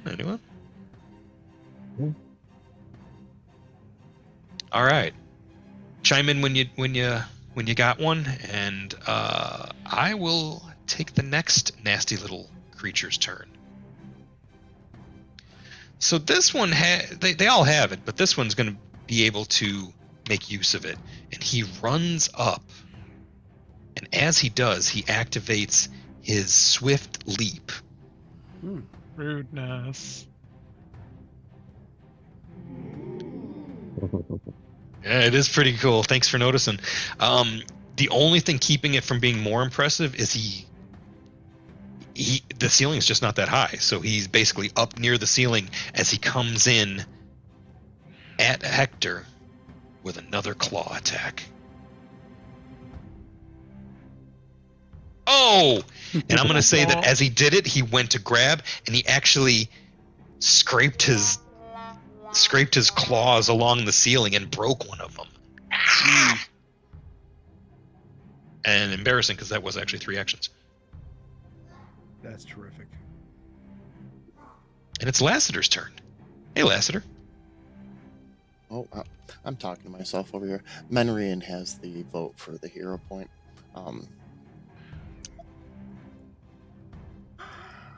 I am going to cast a spell at this point right here. It's a 10-foot burst. Yes, they can both have it. I just wanted to let you know in case anybody was like over in this area here that I can't see that should be targeted as well, because it's a sonic attack. Just saying. Can you show me a template? I don't know. Yeah, and you know what? I see what you're doing. I smell what the mage is cooking. Go ahead. Drop your horse shit. There's nothing else over there? There is. There totally is. Okay. I need fortitude saves from them, please. Yeah.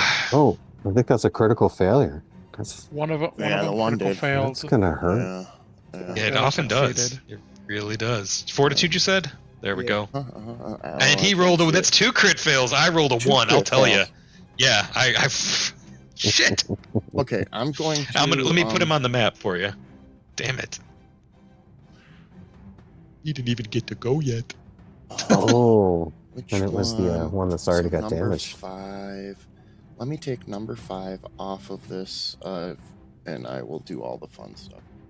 I appreciate you doing that. Button, and we're gonna drop your that damage first. Oh, and then those 2 are deafened for 1 minute also. And then I'll switch over to this guy, and I'll just do regular damage. He's just deafened for 1. Well, that one's deadened forever, though. Yeah, he actually collapses, and there's this gassy discharge of putrefaction corpse gas. And then I. It's just flavor. Don't worry. My, Okay. my Just third. a saving throw. Thanks for reading my face. Yep. My Oh, I third toggled back action, and looked at it. Yes, I'm your third going action. to cast my protective wards, Okay. which give a +1 AC. Right now it's 5 feet plus 5 feet per sustain. So it's just a 5-foot aura. So +1 to weather wax and +1 to blah, blah, blah, blah. Henry. Oh. Nice. Dude. I can do. It's not letting me add the +1 AC. Maybe it'll work on its own. Let's see what happens. Okay.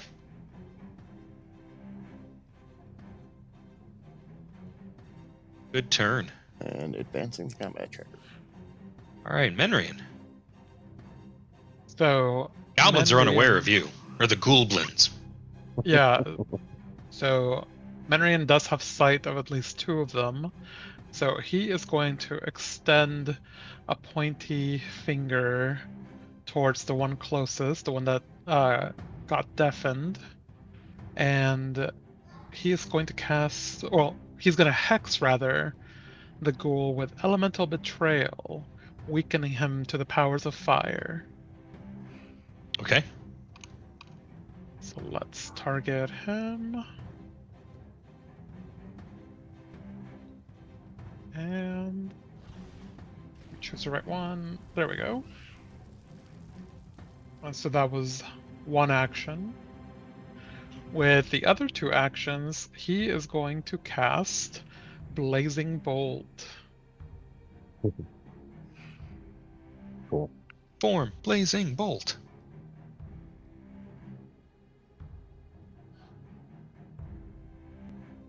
And since I'm using 2 actions for it, it does more damage, but we'll see if it hits. Looks like yeah. Jeez. Lovely. Oh. You look a little crispy. Well fried. Yeah. Some This burning hair down here. Wow, I mean, his hair is just smoldering and burning away as he runs at Lassiter. One action to get up there, and then claw. Oh. Totally missed. Second claw. Hey, my defense effects. Ooh. Cool. You're gonna try again. I rolled that's gonna higher, work. and it was multi-attack and everything. And Oh no. And everything. Ooh. claws have the agile trait, so the penalty wasn't as bad for them. They were able to hit you this time. Ooh. 3 points of slashing Oh. damage as he cuts across your arm, but it stings. And then it doesn't. Sort of a numbness passing over there. I'm Fortitude gonna need save? you to make, need you to make a DC 15. Let me set that up. Fortitude save. Can I add the +2? Is this a disease? Because I took my anti-plague with my breakfast. This isn't a disease. Monitor. Okay. This is the paralysis effect. So suck it. No way. Fine, I will. I looked at the salve that we got. And Aha! it's can't. All right. Yeah, this is the paralysis, and nothing happens. Just a hot scratch. It was like getting a tattoo at a shady place. Suck, little man. All right. Tattoo is expensive, but the hep was free. Jesus. This guy, get a load of him. This guy moves up to here, thinking he's going to flank Caravan. And Huzzah! there's nobody on the other side. I was gonna say, I thought you knew I had to deny advantage. Oh, really? Cool. Yeah. No, that's I just thought you knew based on that statement. the monsters don't. Yeah, I mean, I read your characters a while back, but I like being surprised by this stuff. I really do. What He's makes one of doubly us? not flanked. He is totally not flanked. Totally. Bummer. He's gonna claw you though. He's gonna try. He's gonna try. Ooh, and that's a miss. Yeah, he's gonna try again because they're they don't mind a little fresh meat. And he looks at you and goes, and you speak Goblin. Mhm. He said, "You should be with us." That's why my response in Goblin was this from a dead guy. He's gonna try to bite you instead of claw. Shit. And he crit missed. You got anything that exploits that? No. Very crit miss. Very fucking crit miss. Mhm. All right, It's the dead guy. guy's turn. I'm gonna delete him. Yeah. Put him in the first of these satisfying. I like the little Kill purple pile. splotch. You gonna watch this guy flank through? All right. This guy, they seem to be fighting as if possessed of a dark hunger.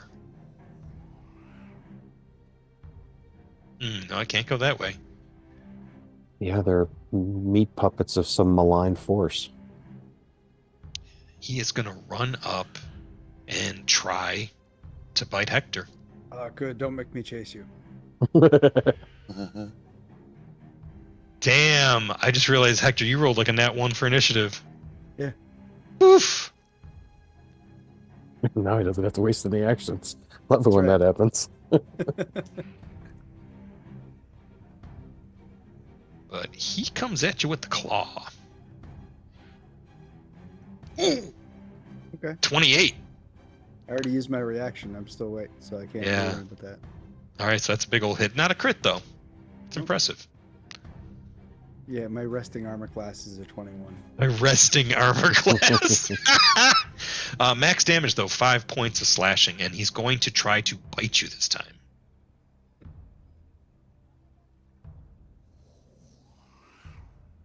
And miss. Okay, Yeah. Hope you chip a tooth, fucker.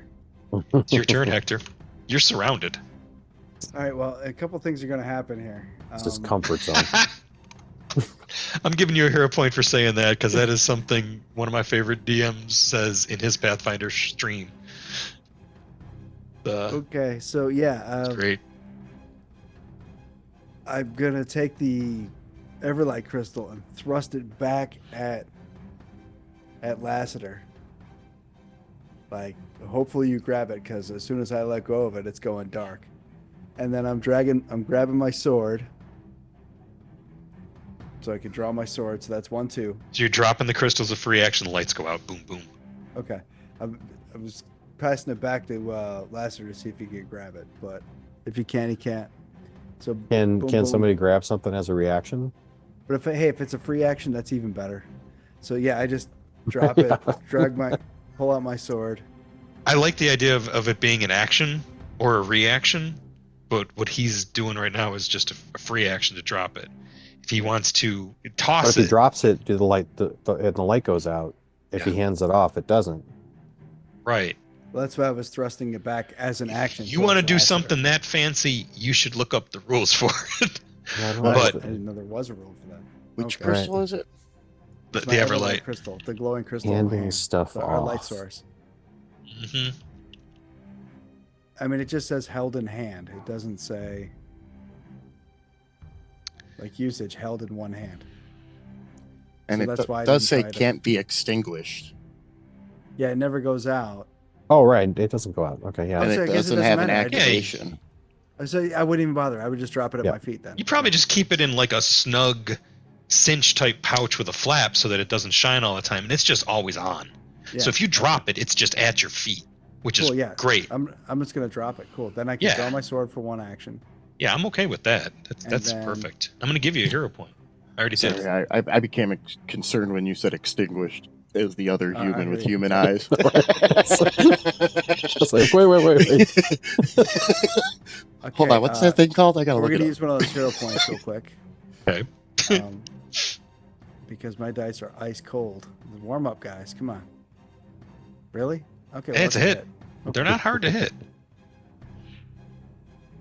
Okay, so that's for you. Oh, Destroyed.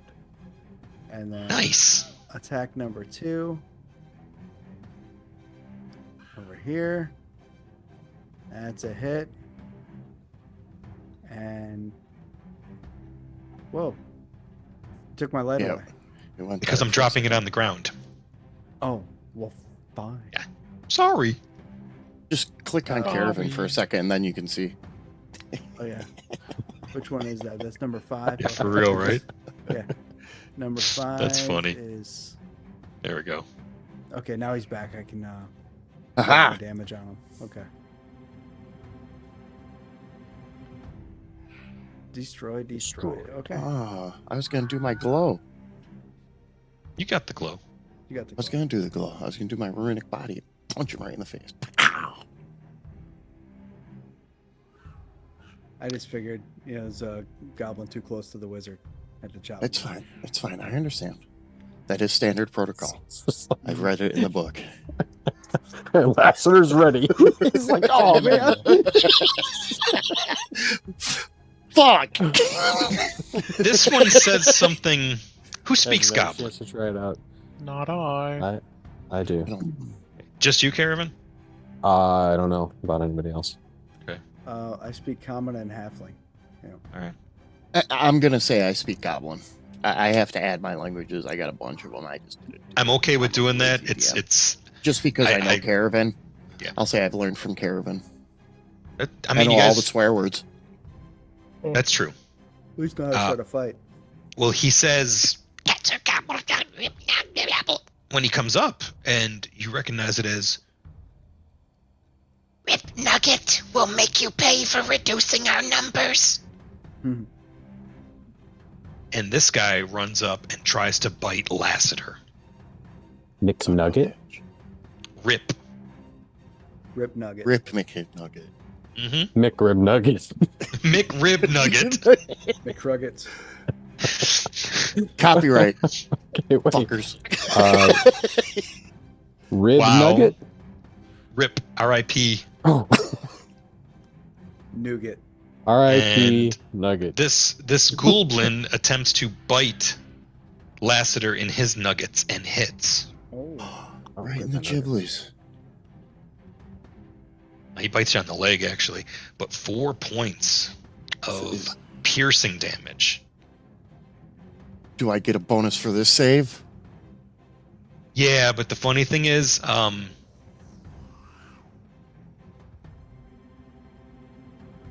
hang on. Let me I'm drop waiting this for one the- on you and for the see. funny Yeah, part. I lied. Never mind about that. Go ahead and make me a fortitude save, if you would. But it's a disease, so I get a ID1? +2, correct? Yes. Fortitude. Yes, sir, Captain, sir. All right. Take that off me, please, sir. I don't like it. Will. You just. I just flexed- wanted the satisfaction of dropping a disease on you for a change. You just. flexed I'm your glad you muscle feel and all the satisfactory. pathogens Oozed out. Yeah, Just yeah. squeezed them out. He did his vascularity contributes to his pose downs. All right, let me get that filthy effect off of you. People say creatine doesn't do nothing. You shouldn't have came after me after I had my pre-workout. Had a good time. All right, he's got one attack left. And- Or you could have a move and run away. That's a good And- option too. He was thinking about that because he now sees all the corpses, Mhm. and I'll yeah, be he's added gonna to the run. pile. which will provoke an opportunity attack from anybody who wants to use it. Alright, I'll chop him down.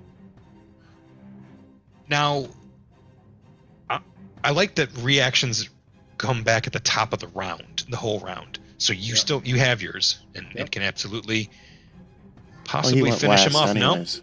No. He Yeah. went last So anyways, he gets Yep. to, let's see, 1, 2, I mean, it did burn my reaction. Now I have to wait for the 3, whole 4, rest of this thing. You know, 5, but 6. He runs away.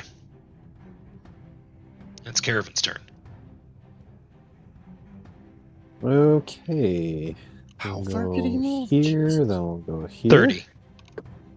Oh wait, his second diagonal. Thank you for keeping me honest. Okay, there you go. Back into my vision. Damn it. I saw you count, and I'm like, hold on. Yeah. Look over there. No. That would work at the table. I'd like to cast Deception on the DM. Real smooth. Schmoove. All right. Bouncy trash goblin zigzags. Here and there. And I believe Everywhere. Ravenous Undead number 1 should be flat-footed to, or off guard rather, to me. Yep. And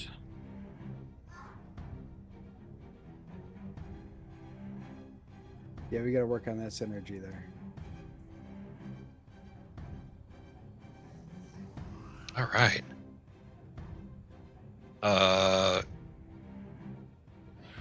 I'm gonna drop it on him for you because I think you just missed the token. oh, Shazbot, I don't think I had him targeted. No, 14 hits. Okay. Okay. Ravenous Undead 1, right? Yes. Excellent. This.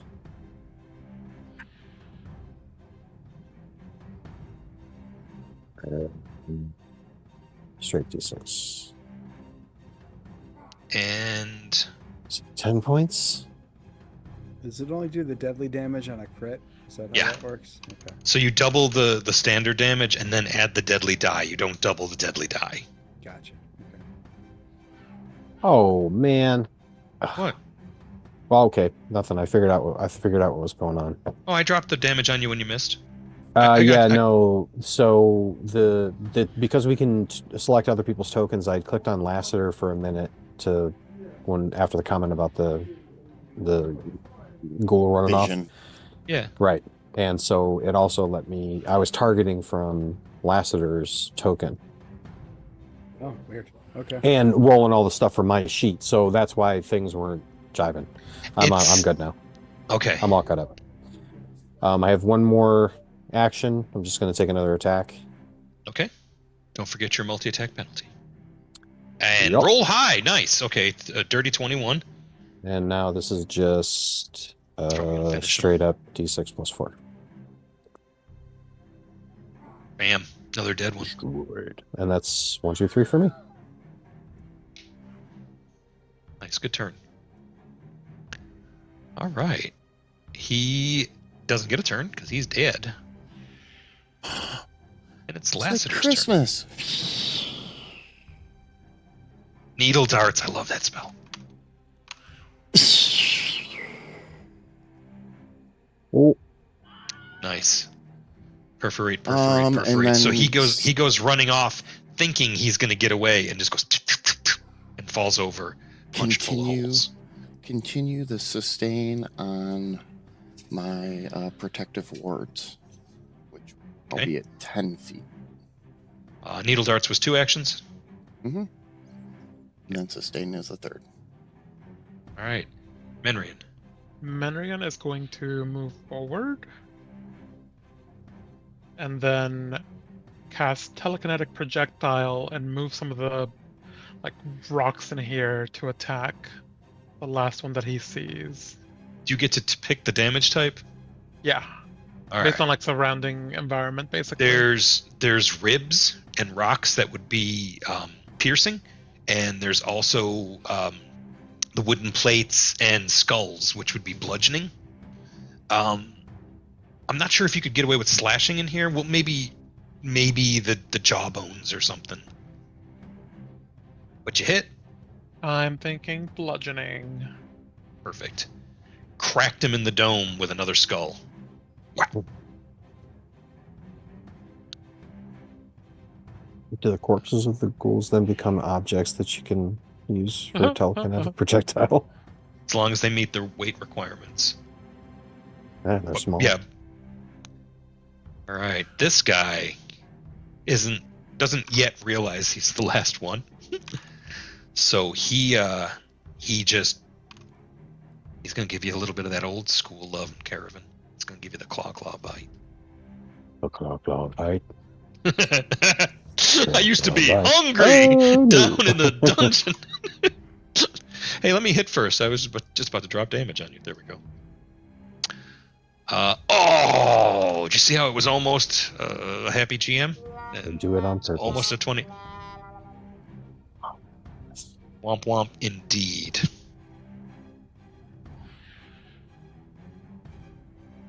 Second claw, even worse. And finally, the bite. Big old penalty. But I rolled higher, and it didn't matter.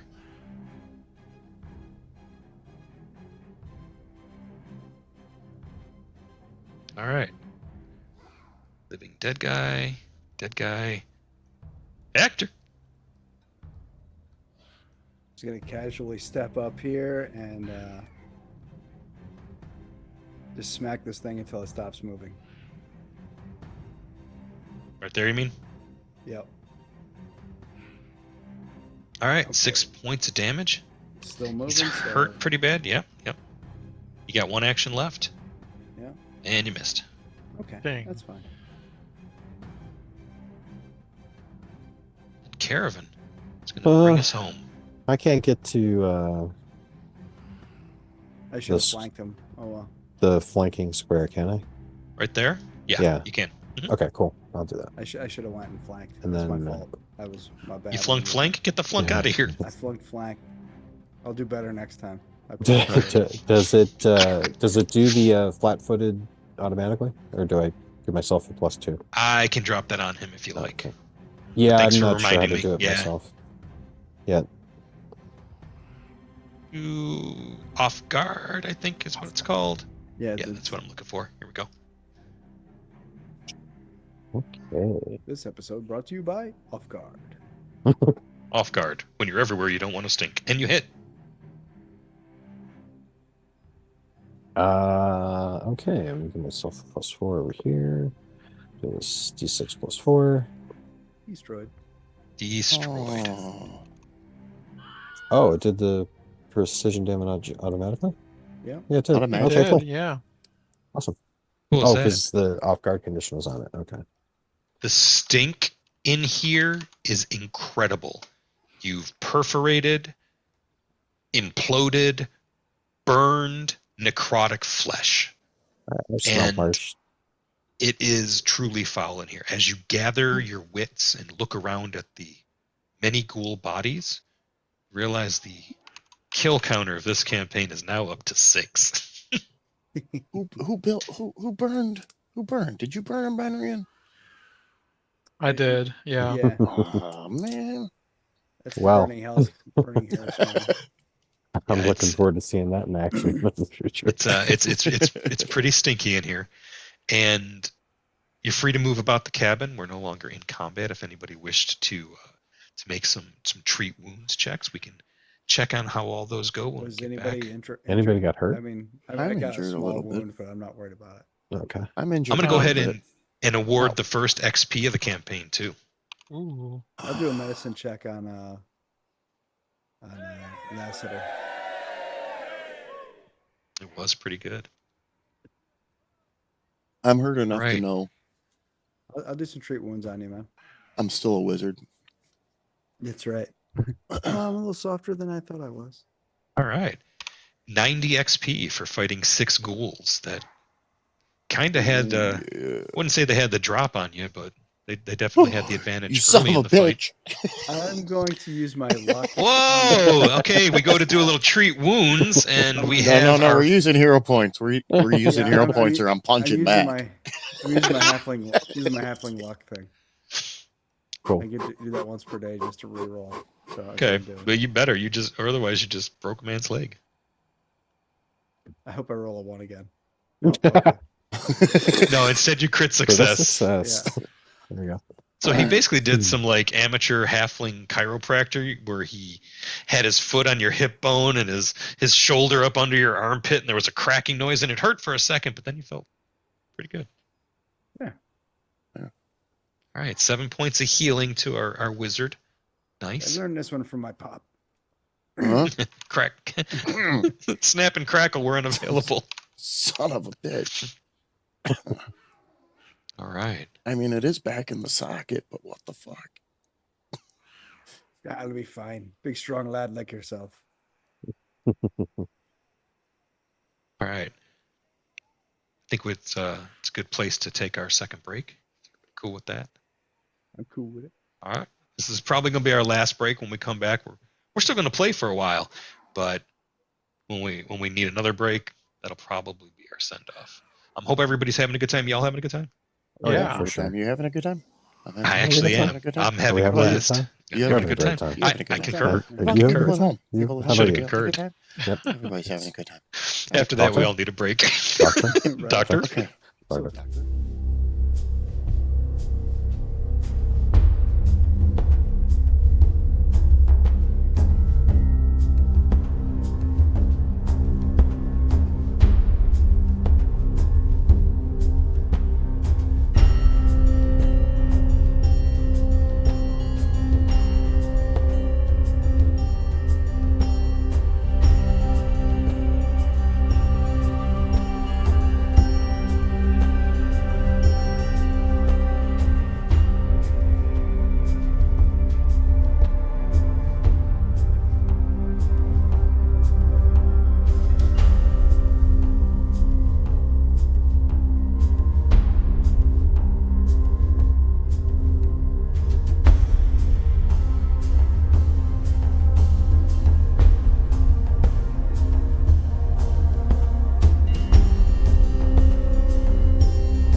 Not that button. OBX? Yep, that button. There we go. You mean Here we are. OBS? You said OBX. You already want to go Nope. back to the shore.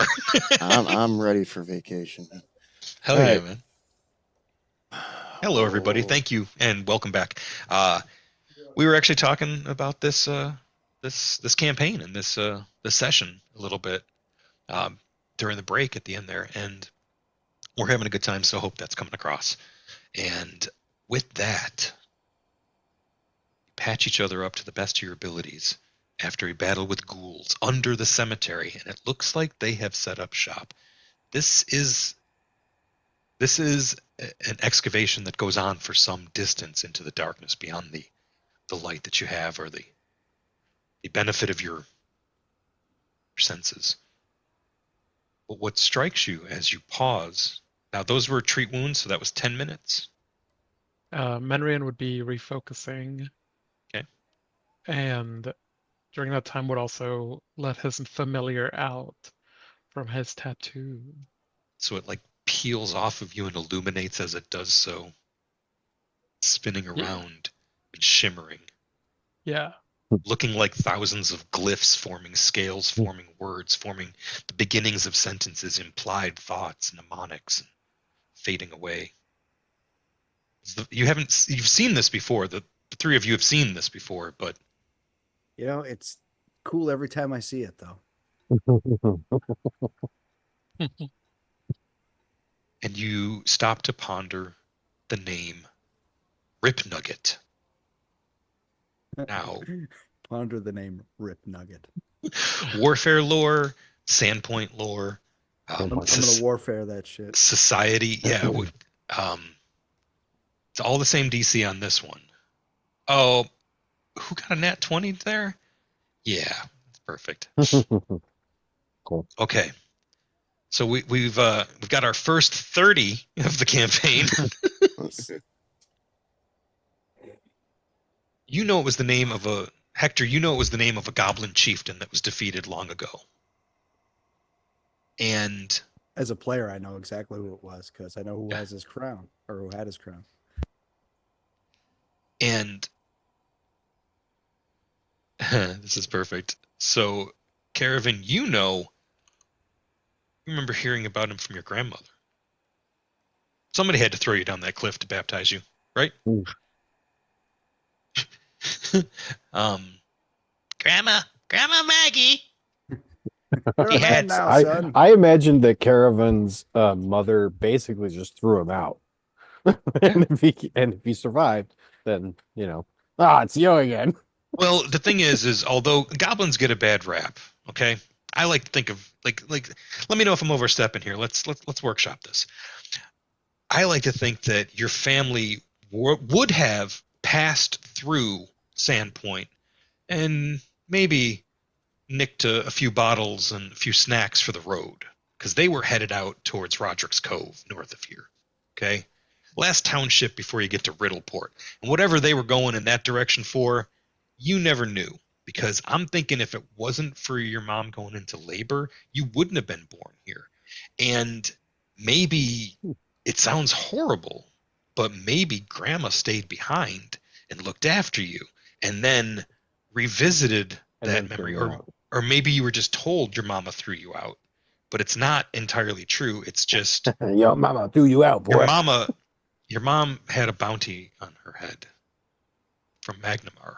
She had to keep moving and get out of the reach of Magnamar. Now, Magnamar, Riddleport, Karamaga, and Corvosa. Wow. Some say that Varissia is not a nation at all. It's just 4 city-states in a trench coat. And that's certainly true, but it's a little more nuanced than that.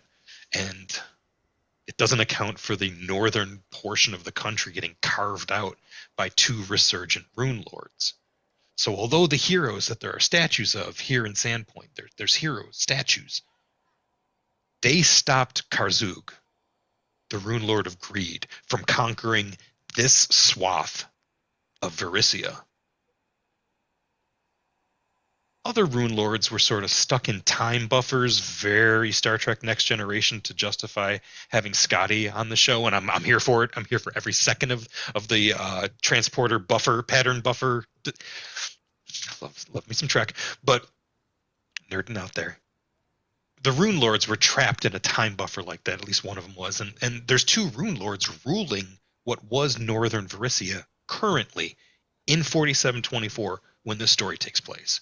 So although the heroes that saved Sandpoint from falling under Rune Lord sway were successful, they weren't able to stop all of the Rune Lords.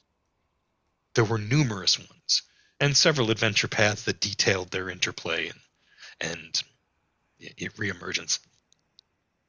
One for every deadly sin, which correspond to 7 of the 8 old schools of magic from previous editions of our favorite role-playing game. I haven't died from any of those sins yet. I'm just saying. Weird. Gentlemen? Hey, You seem to recall here, Lassiter, you remember hearing Broder Quink say, and the curious shit show of it is folks that go studying greed or lust or, God forbid, gluttony. They're too often tempted by those, and they fall by the wayside, their contributions to academia bereft of relevance or steadfast nature, hence all the paradoxes on that shelf.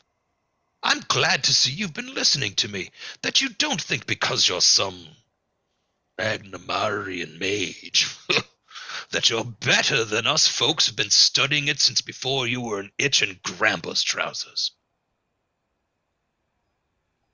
All right. Well, that was fun. I was here for it. I mean, I'm going to give him a chance to what say did you something. say about my mama? Come for the Pathfinder, stay for the gatekeeping. I don't believe your mother entered the conversation. There's Well, more. you said something about me being an itch in my grandfather's. I'm Pants? old, Oh, and I've been studying this shit How do since you know before about the you were. itches in his grandfather's pants? Oh, Caravan, I didn't see you were here. Would you like a jujube? Oh, yes, please. He always offers you candy. The name of his shop's The Curious Goblin. Oh, yeah. and you're worried And about and the, the dirt on sign, my hands, but you're gonna get him all sticky and let him loose in the store. he doesn't read. He As likes the much. picture books. The It's sign true. to the shop is a Put him on goblin the sitting lower shelf over there. on a pillow with their feet cradling this enormous book. It's a goblin in profile reading a book that's bigger than them. Oh, that's actually, as I mentioned, Caravan being in that shop with the picture books. So Broderick Quink he's rough around the edges, but you can tell he gives a shit. It's just maybe he's placed. You don't know. You want to do a read on him? You can sense motive with a perception check. I'll tell you the DC is going to be high, but you've been working for the guy for 4 He months. hasn't chased me out of his place with a broom yet, so Yeah. he's okay. Then we're gonna go back to Menrian. I got a new book for you, Caravan. It's Where Swallowed Him. It's the Mwangi Expanse book. Well, Walladum weighs. That's a portmanteau. And Habsalar's in there having tea. Hello there. I'm gonna have to really lean into the Deckard Cain for him, so that Habsalar stay a while and glisten. Say Michael Caine for me. Like cocaine. That's a different character. that's Whoa, actually buddy. from Otari. Hold on. Oh, That was I the thought this was a party batch. That's not recycled tropes. I like that sometimes the tropes are like, yeah, we filed the serial numbers off, but the tropes are the tropes, and I'm here for the tropes. We've been weaving in our own tropes. Let's say tropes. I'm looking to swim between the metatropes. The picture book you're looking at, make a saving throw. It's a pop-up book. Oh, found him. Gets me every time.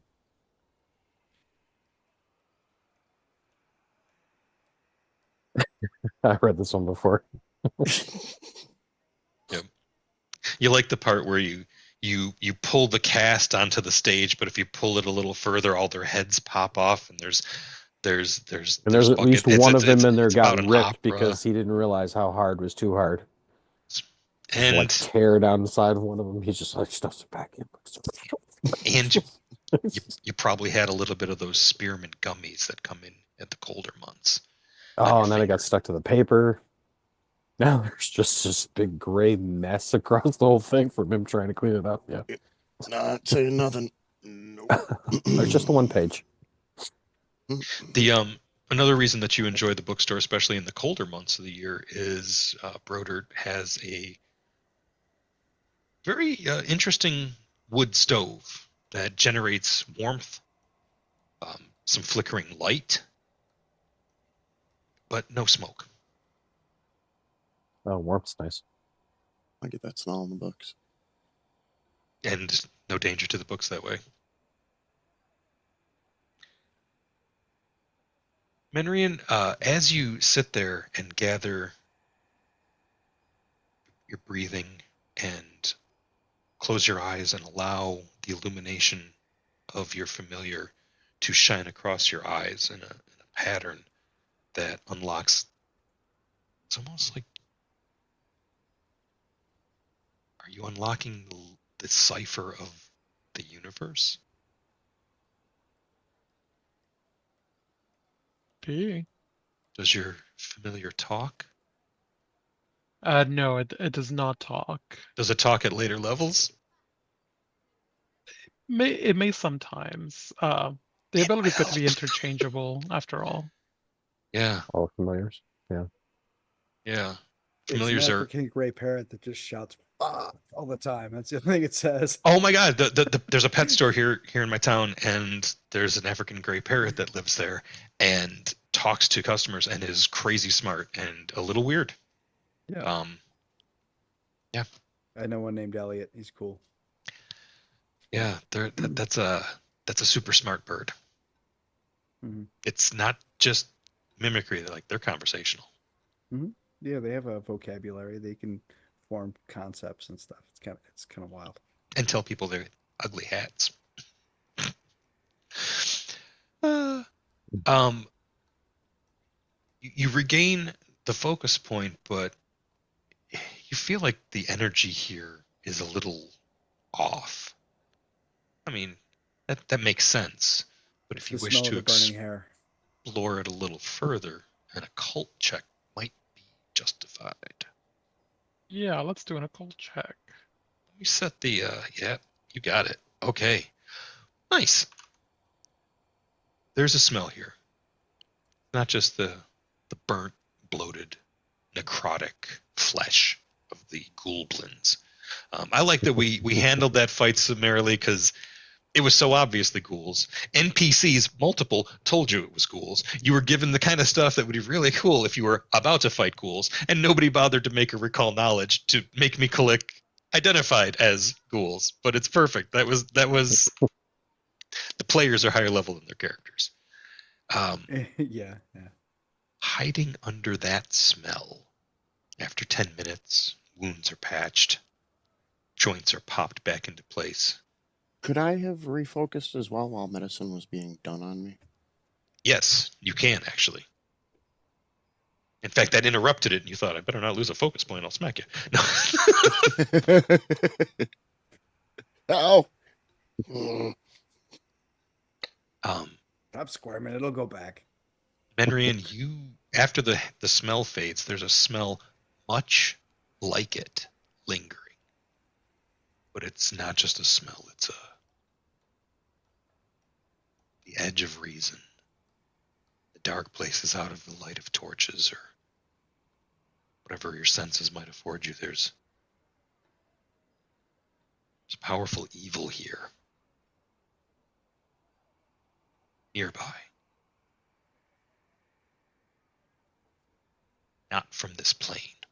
Your occultism will tell you it's not from this plane. Okay. There's a smell here, and it's Brimstone. sulfuric. Mm. Yes.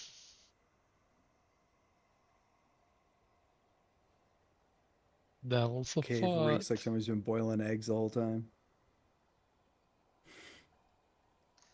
Oh, you overboiled. Yeah, just like that hard gray Super Bowl in the middle. I never fucks with that. I made the best French toast I've ever made in my life this morning. I Just love want to put making that out French there. toast. I make it for dinner like once a week. So good. He enjoyed the luxury of French toast. Eggy bread. That's how I bread. tricked my kids into eating scrambled eggs for the longest time. You just coat bread with it, cook it, and there you go. You got an egg. And I it was a little loaf of sweet Italian, and I cut it to stale it earlier in the morning to get everything ready. And it soaked up like the eggs went all the way through, hello, all the way to the core. Each piece. So good. Saigon cinnamon, vanilla, and I do this Nutmeg? thing where Should you put nutmeg in and it? nutmeg. Yes, I You did. gotta have And nutmeg in there. I do this thing where I put the butter in a dish, microwave that, and then add some of the bacon fat because of course I'm making bacon while I do this. Some really thick Wright's hardwood. Some, and then I put some of the bacon fat in the melted butter and whisk that around. And I figured out how to like do this without scorching or setting off the smoke alarm. I put it on the griddle and then basically fat the griddle, then that slide it over when I free it up, and then flip it so that it's like very contained searing in of everything. Hmm. Dust one Sounds side good. with the Saigon cinnamon as it's cooking. Heck's like, I can't wait to get home. I am starving. I have tried duck fat, but not on that.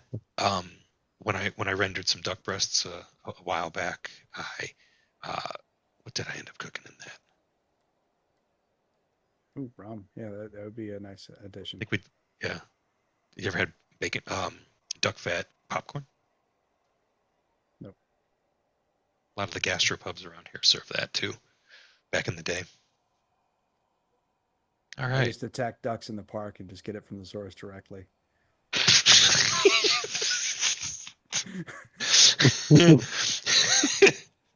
Just I did do eggs in it. I remember. It's like But a halfling version of the American Werewolf in London dream.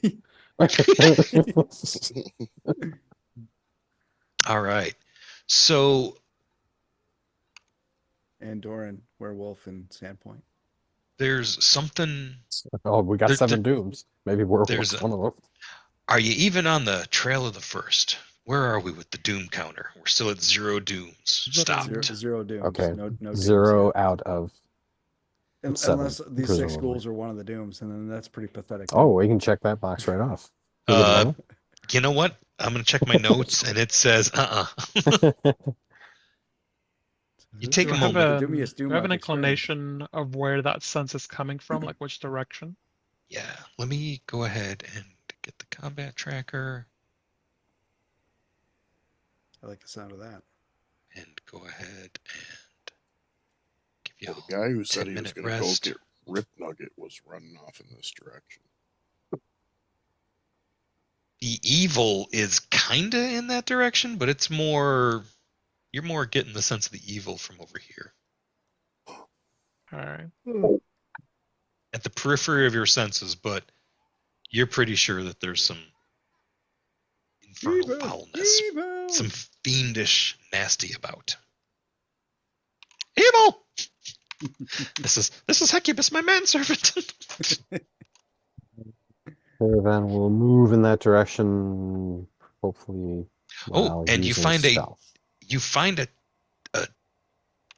another tunnel.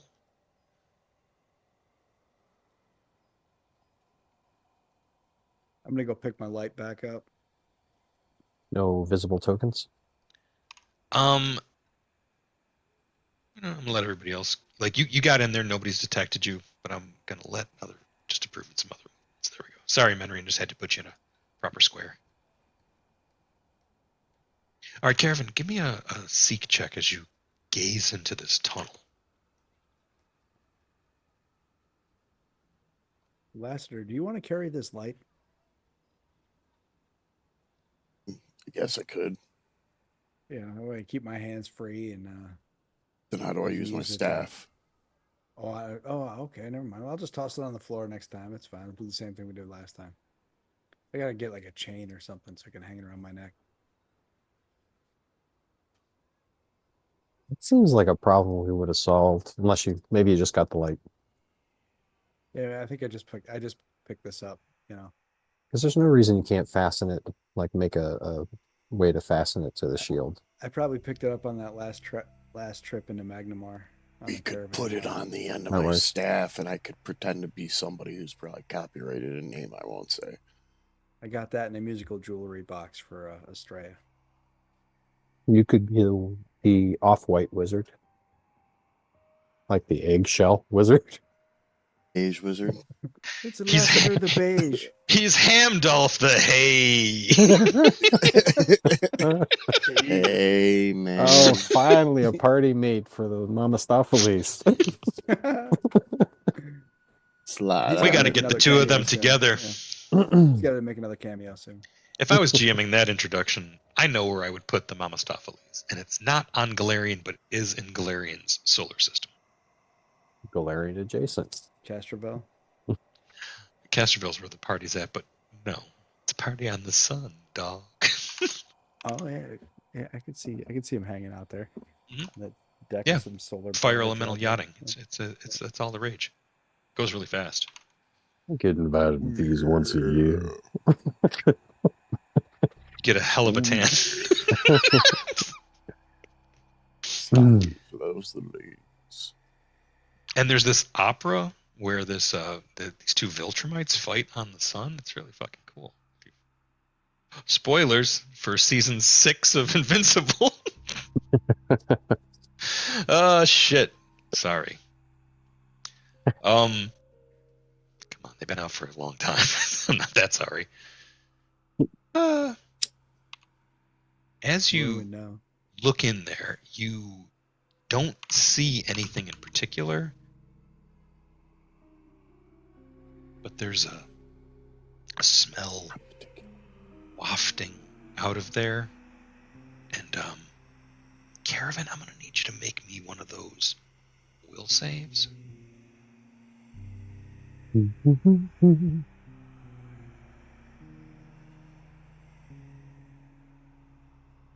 There's someone in there, So it's like, but you don't see him.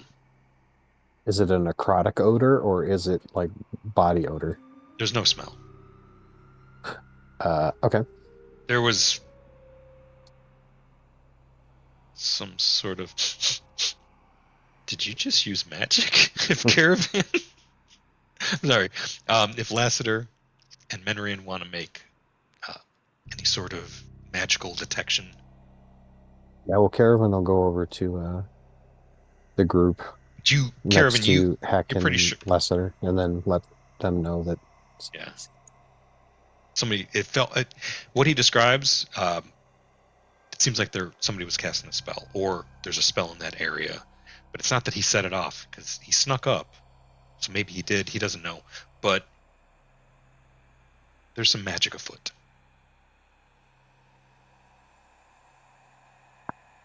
Go foot.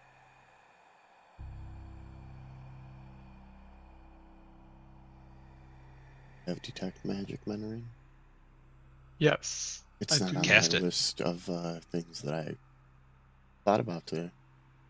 Yeah, I definitely I cast figured detect you were going to magic. be here, so that's like your job. Wow. Well, that's part of how he scans for items at the junk beach. Do some detect magic, see if there's anything interesting. It's actually surprising That's the first. how often magical stuff washes up on that beach. As I was saying before, it's not just what's dumped down from the town's fecundity, but also it has this weird whirlpool undertow that siphons in from the greater water body, old shipwrecks, bits of flotsam from less old You never know what shipwrecks, you're gonna get. and you really don't. Yeah. Yeah, it's like metal detectoring. Detect magic. So yeah, there's a 30-foot pulse from Menrian. Woohoo! It tickles. You let's see. I'll tell you in a sec. Actually, I like that I have to look something up. 30-foot tingles? Tingle, tingle. There's definitely something. Ah, yes.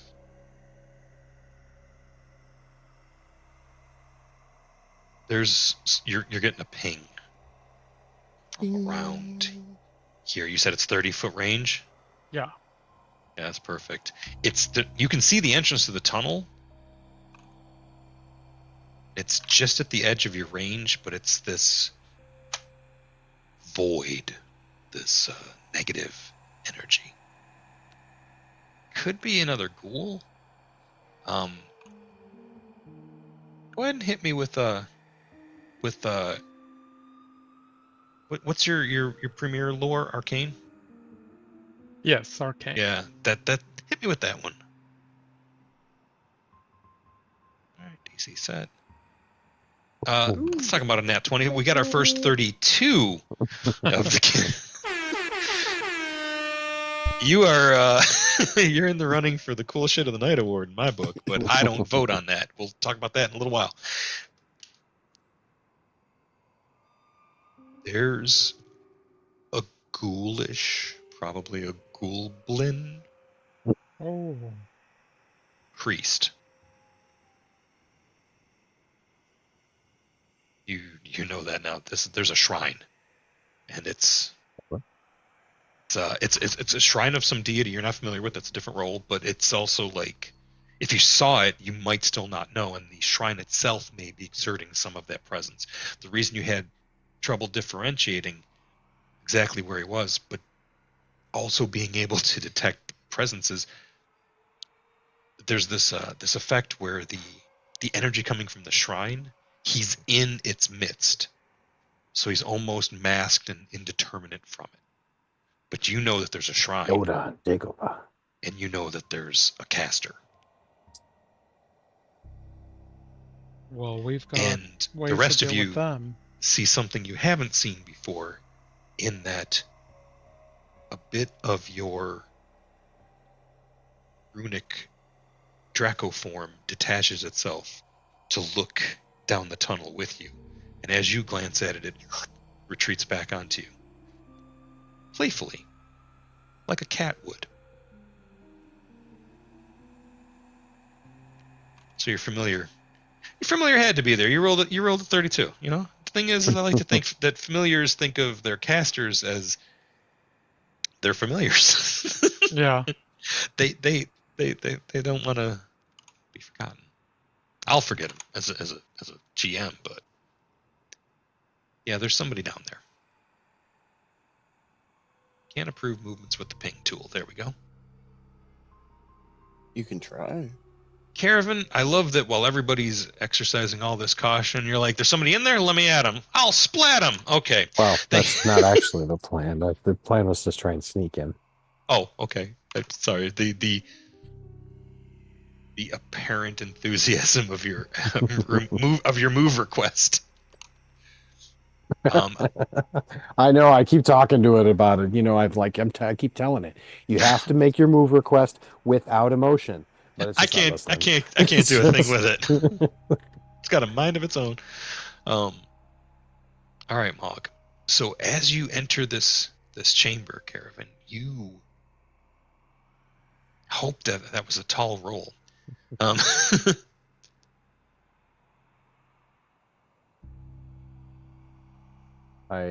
What now? Glorcus. Spinning around from a particularly large flat boulder. They must have found all these flat boulders. But it looks like the biggest one went in here because this is a shrine. There's numerous ways out of this room. The sides of this large flat-topped boulder are smeared. The sides of it are smeared with symbols drawn in blood, and on top there's a large bundle wrapped in a like rag shroud, like a filthy shroud. There's 3 exits out of here, but unlike A large bundle wrapped in a filthy shroud, on like top, placed on this altar. yes, Okay. and it looks like one of the entrances or exits is Like a freshly exhumed body, maybe. Yeah, it's Maybe. what's her nuts' bones. What's her nutsers? What's her nutses? That's no way to talk about Dame Judi Dench. Judy Dench. Oh, damn. I believe it's the Jane Judy Dench. So sorry. Dame Judy Dench. You can't even say it. Come on. I can't. It's God true. damn it. I'm not Cheers. even gonna try. Mhm. I don't think the light moved with Heck. I think it's Oh, still no, on the it- No, floor. it didn't. Yeah. Let the light. Can you put the light back on? Come on, Heck. Turn on the I lights. I will move the light to you, Hack, in case you want to You're go right, dropping right. it. Right in the room. Did we just have a Neil Diamond reference? That gets a hero point. Mm. Oh, thank you. You know what? Spontaneous Yeah, Neil Diamond references. I'm gonna toss the light in. Not the stealthiest thing, but that's okay. Does it? It really Does isn't. it real good? You know, Okay. you wanna throw it where you're gonna be. Makes sense. That's right. Yeah. Gotta be able to Keep- see what I'm shooting at. Pew, pew. Confuse the enemy by the moving light and not he'll follow the light and not me. You know. I'm not going to give you an item bonus to your initiative roll. That's okay. I don't need it. Yeah, I we just don't need a need free that. hand. Caravan's up there doing that for us. Yeah, forgot about that last time, I think. Yeah. Yeah. So that killer scouting roll give us that bonus. No. Well, it should now, I think, but I forgot before. I've been waiting for you. I smelled your freshness when you got in the hole. Do you smell fresh? Nobody. Come, we've much to discuss.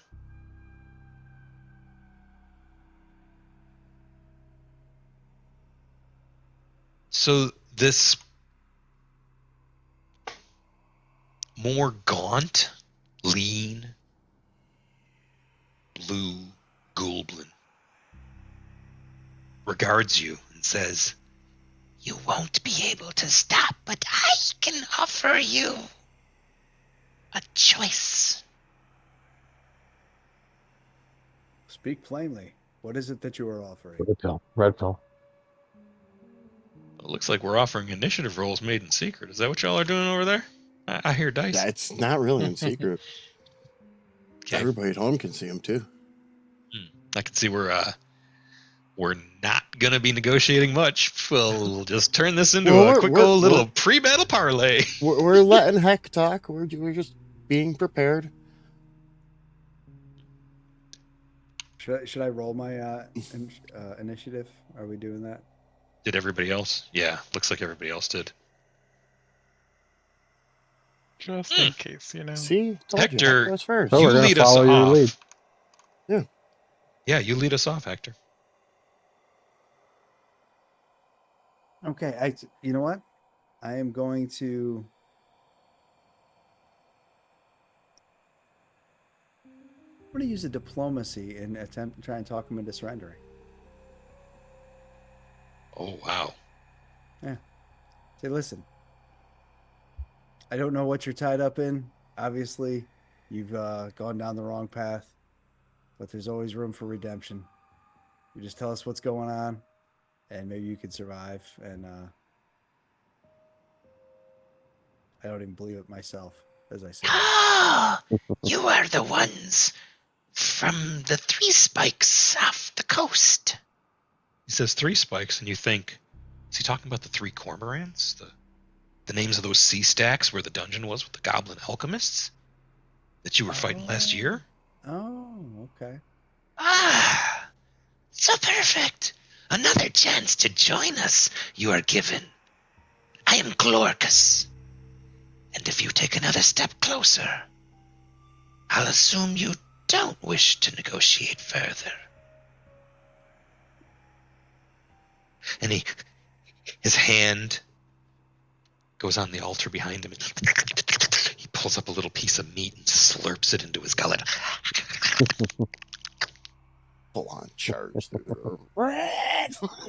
His one eye know, clamps shut and his other one rolls into his head. These things are ghouls, and as much as I wanted to believe it, we're gonna take the 2-action stride into here and swiftly remove his head. And kick this shit off. Well, Yeah, you won initiative, so I'm going to go ahead and yeah. approve that move. That's fucking great. And let's see. Yeah, I can make my attack at the end of that because that's my feat. It's, what's it called? It is called Sudden charge. Sudden charge. Yes, thank you very much. I call it get there first or not at all. That's right.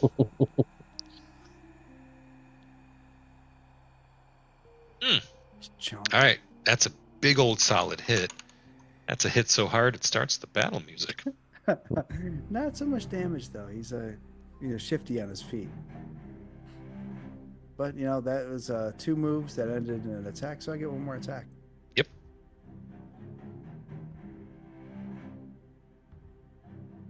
Oh, his armor class is higher than 18. Everyone. Sure It's is. free recall knowledge for you. And he told you his name, Right. Glorkus. Glorkus. Named NPC. Porkus, Porkus. Actually,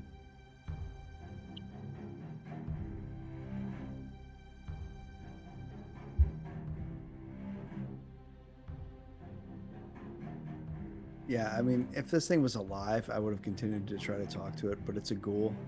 It's undead. It's an abomination. It's got to go. go there. Yeah, Caravan's just going to follow your lead.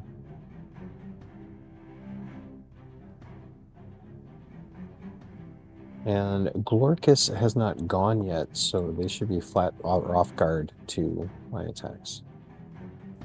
Oh, God. The true tragedy here is that I rolled poorly for initiative, so he is off guard. Please take advantage of it.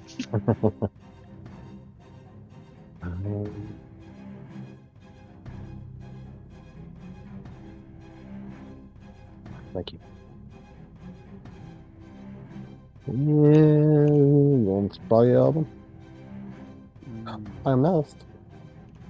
I'm gonna use a hero point. Yeah, this is definitely the last fight of the night, so go ahead and burn him. 16 on the die. Shit, 26. That's a hit. Alright, so I have some damage. Nice. And All right, 9 total. Good. oh, that's wait. 1, 2, 3. 1 more attack.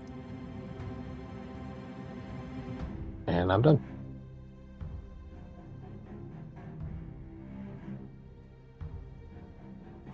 All right.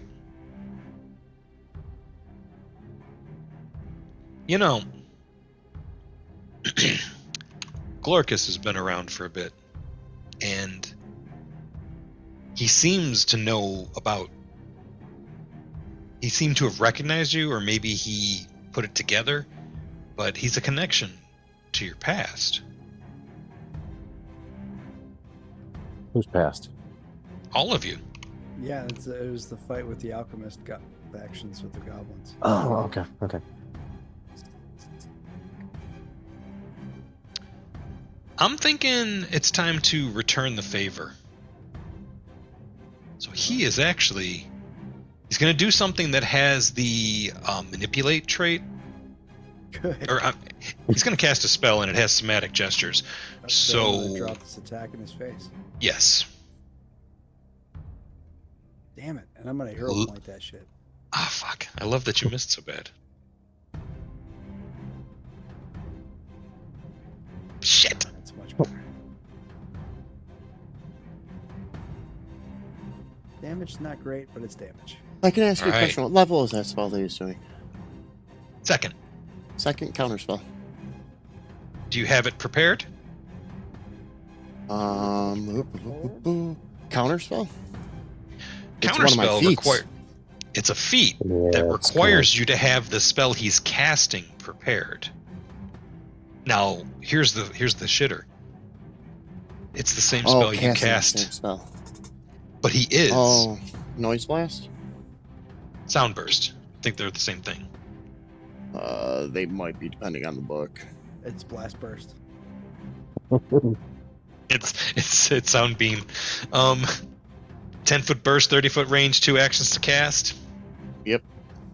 Yeah, it's the same spell. 2d10 sonic damage. Yes, sir. It's the same spell. Oh. But before you can counterspell it, you need to recognize it. So make me an Arcana check. That's what we used to call spellcraft. You want a recall or what activity would that be under? Any Arcana. I think there's an Arcana. Because you're trying to make a natural counteract check action, too. right? Identify magic. There it is. Or yeah, identify magic. That one. All right. I don't know what Fucking I got. counterspell it. God damn it. Okay. I know I that picked it spell. up. Did you still have a spell slot available to do that and all that jazz? Mhm. Yeah, you did. Mhm. But now we understand how counterspell works a little better. Yeah, You're welcome. Uh-huh. it works very well. Thanks, Violet. No problem. That's what I'm here for. And then he's gonna You got one action left. You sure do. He looks at Caravan and goes, You should be with us, feeling like we do, like you'd love to. and he chomps at you. And you know, casting spells is really cool, kids. Try it out. But it doesn't count as an attack, so this won't be any harder to do. He goes to bite you. Yeah, it won't be any easier either. Shit! See? I rolled a 3. I wish I had a 0 point. Mm. All right, Menrian, it's your turn. Damn it. Named So- NPC, cool speech. I'm just gonna get his shit rocked.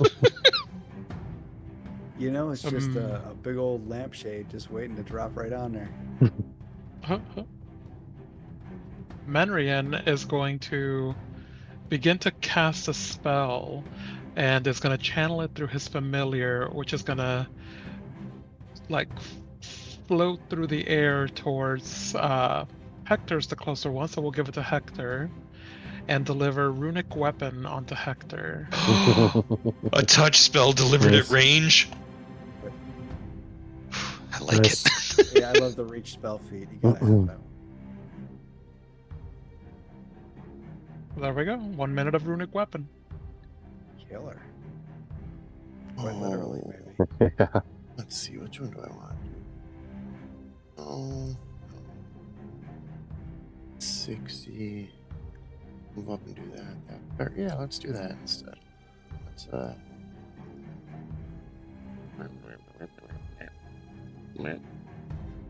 move up to there, please.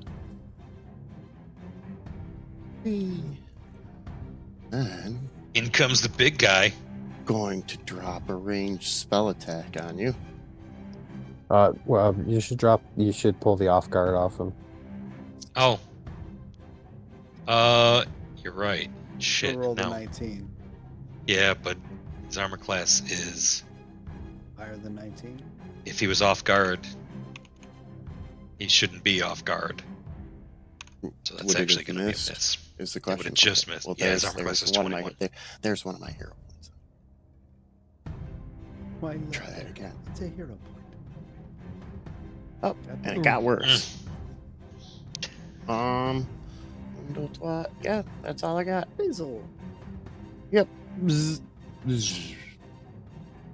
That's okay. I like do this thing I like to call chopping with a fighter. All right. Well, first attack missed. He's squirrely. Uh-oh. Second He is. attack He moves around a lot. Oh, did not miss. Uh-oh. Chopping into him for 7 damage. Yeah, Yeah. he's going the distance, though. Yeah, he's built for going speed. for speed. I'm gonna drop this third attack on there with a little hope of hitting, but there you go. That's 3 attacks. Next.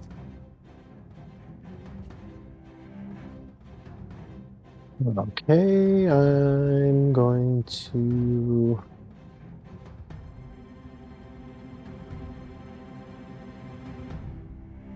try this tumble through maneuver here. Cool. Yeah, you Yeah.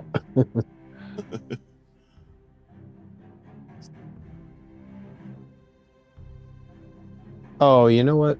I made a mistake. I thought tumble through was gonna a way to give him flat-footed, but that was a funky thing that That was a special, yeah, feed or something. Mhm. So you, So no, I'm not doing that. okay. I can't fit there, can I? It's Oh, I went into the space between worlds. you could try a I feint can see if you have everything. high deception. yeah, like try a feint. Your deception against I believe his will save. Perception. I am I not think. trained Perception in D. deception Ah, okay. on purpose. Actually, I like that.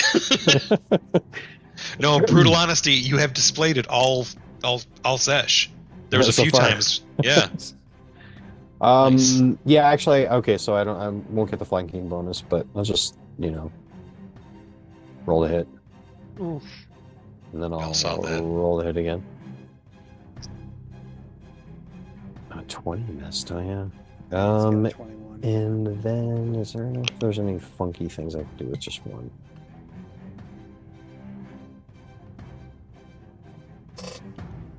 No. I guess I'll just crit fish. And that's all I got. 1, 2, 3. This pond's fished out. Glorcus lives to see another round. Well, lives. He's dead. Do it again. Do it again. I gave you a chance, you fools! And he Sounds targets. like Cobra Commander. Thank you. It's very good. I was once a goblin. Was once a goblin. Yeah, but you're dead. Oh boy. What does he Oh target? boy. Oh, he targets all of you. The spell with the manipulate trait. Tell you in a sec. Wouldn't you like to know? All of us? He targets all of Yeah. us? Yeah, 30 feet, All baby. of us? All of us. Everyone. That's a priest. So what could it be? What could it be? Harm. That's what it could be. It's absolutely harm. And Should I drop my Yes. opportunity attack first? I don't know that you get to. It doesn't have this doesn't have manipulate on it. Well, the thing about the harm spell is each action casting of it is a different like the one target is somatic, the two target is somatic and verbal. This one is somatic, verbal, and material, and he shakes his bony fetish. That means it has the manipulate trait. Doesn't say it, but I'm not sure I trust the thing I'm looking at, so I'm gonna look it up. You know it. I know it. It's the harm spell. I'm gonna do my reaction Manipulate. to Yep. phase my familiar out. Mhm. I missed anyway. All that talk, nothing. Oh, wow. 30-foot emanation. You disperse negative energy in an emanation. All living creatures. Word. So my familiar gets resistance 5 to all damage types. So your familiar took 7 instead of the 12. Okay.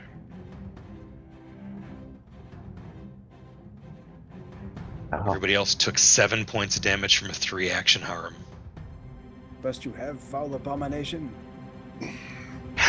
Yet you live! Wow, you suck, dude. Yet we live. And at that, Menrian makes a slashing motion with his fingers and casts slashing gust at Glorkus. I know we saw the glory of that spell at the table game last night. Slashing Gust? I think so. Yes. I haven't seen this one before. Uh-huh. Ooh. Yeah. Yep. Okay. And that's awesome. All right, 5 points of And- damage. For the third action, he's going to hex him with Elemental Betrayal, preparing him for a weakness of. Let's go with. Do electricity? Let's go. It doesn't look like electricity is an Okay. option. I have air, metal, earth, fire, water, or wood. I'm realizing the synergy between a witch and a So- wizard might actually be kind of scary for the GM Here's- here. Here's a question for you. If he were to do the metal, Yeah. and I cast the spell Live Wire, which in the description says you conjure up a piece of sharp copper filament, would that do metal damage? Does it have the metal trait? It has the metal Okay. trait. Does so- that spell have the metal trait? Oh yeah, it does. It Yes, it does. Yep. Then yes. Yep. So, What about your needle darts? That definitely does. yep. So Oh we'll make yeah, a that's got move metal trait too. to Fuck the yeah. metal trait, and in so doing, the familiar also begins to like glisten back and forth with the runes changing on its body, and so it is kind of like a visual distraction to the enemy, making it off guard. It shimmers with Ooh. metal as if it's like glistening early 90s computer animation. Oh, But in a way that really dazzles the target. I'm gonna click that off guard, and then I'm gonna shoot you with live wire. That sounds like fun. That hit. Yeah, that definitely hit. Um, and it actually showed my defenses lowered to it. Nice. Yep. there's that. Some absolute minimal There's damage. Shout out to fans. that. Right. All right. Double check. Hold on one second. I gotta double check. I'm not sure if it's doing the exact weakness. wording. Yeah, it didn't look like it did the weakness at all. Okay. I might have needed to apply that. How much weakness was it? 2. So 4 more damage, I guess. Uh-huh. If it's 2 separate attacks. It's anyway. it's two separate sources of damage. Yeah. Okay. Yeah. Damage applied. Clorcus is not feeling. No, Glorkus loved it a lot better when he was damaging everybody in range. Now, he's not feeling so good. He just realized he's the football.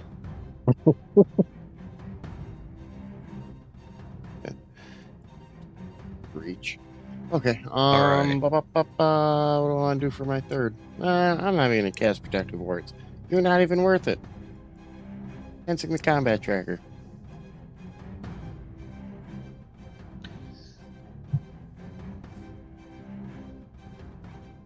All right, so Hector, Dice is swing and a miss. stay- Yeah, you are. stay cold here. There we go. That's That's better. a hit. Yeah. So on your backswing, you actually hit him for 12 damage. Glorkus is in rough shape, and all this inky, watery viscera and ichor drip out of him. Attack 3 missed. I was fishing. You were. That's okay. That was worth it. There's some good damage there. Most damage I've done so far. Caravan, what you got? A hit.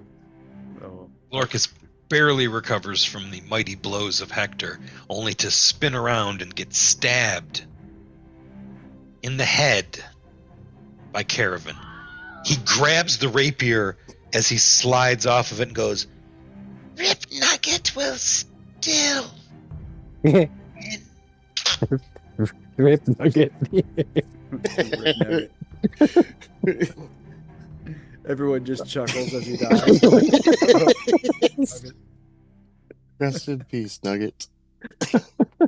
It's at that moment that you hear the unmistakable sound of cloven hooves stomping onto foot-stamped mud. There's a foulness that will arrive, but only Menrian sees it. And at first you think it's a demon, like you smelled, like you sensed, like you knew to be here. That is not what you see. You see another strange, ghoulish goblin comes out to look upon you. And as they do, they say, Not much fire. Your turn to burn. and a little mote of fire begins to glow in their hand. What do we got lined up for next week, Kev? I don't know. I don't know. I want to roll initiative. I know you do. I think this is a pretty Next good week? place to stop. Yeah, because you guys aren't going to just be able to work back from here. Let me give you the XP for the fight with Glorcus, which could have gone a couple of ways, but him getting lumped seemed the most likely outcome. We're just getting So started here. We're still next- finding our synergies. Yep. Next week, we have the season 7, episode 1 of the arc, where the party is going to be on the trail of Master Elias and his current reckless behaviors is what we'll call them for now, until otherwise noted. Yeah, so it should be a good time. We're going to swing back to that story and following Elias and the 2 out of 3 gluttonous tomes he has. Maybe releasing Zutha in the Mwangi Expanse. Wouldn't that be a bitch? But no, we'll see how things go. Ancient Thassalon did not encompass Garund in its expansiveness. Speaking of Gurund, I'm looking forward to playing my character, Same. a naughty psychic. Yeah. A plethora of bounty can be found in Mwangi, and when you are one of gluttonous proportions, the ever bountiful land is fucking fantastic. The Great Mother is not here to feed his kind. I'm not speaking as myself. This is probably Sorry. somebody else's voice. I can't wait to play it. This is I made a new character. Melanomenon made a new character. We made characters that are connected. Like we're making new characters for this higher level. It's higher level. That's what we got next week. So what I'm saying is I think we're in a good place here. You just got 40 XP for Glorcus. One thing we're going to do on this show is vote for the coolest shit of the night award. Now, the way this works is you may nominate someone other than yourself and then try to come to a consensus as to who gets it. All hero points are reset to 0 at the start of the session. Everybody gets 1. The person who gets the coolest shit of the night award starts with a second hero point next session, which will be in 2 weeks. And then every Saturday night, we're going to alternate between these 2 campaigns. There may be some interconnectedness. We started getting a little Pepe Silva on the board with the yarn, and we're not sorry about that. Could be talking just about me. It could be talking about both of us. It could be the royal we. You'll never know unless you keep watching. Probably. But probably. I would like this shit. I'm looking forward to next time. But we'll start with Azadam. What did you think? Who do you think should get the cool shit of the night award? I would say Lassiter getting to piggyback off of the hex with that live wire was pretty inventive, and so Dope. I would nominate Lassiter. Okay. Lassiter, who would you nominate? I actually was going to nominate Menrian. I like the tattoo, and I like the reach touch with it aspect. That was pretty cool. All right.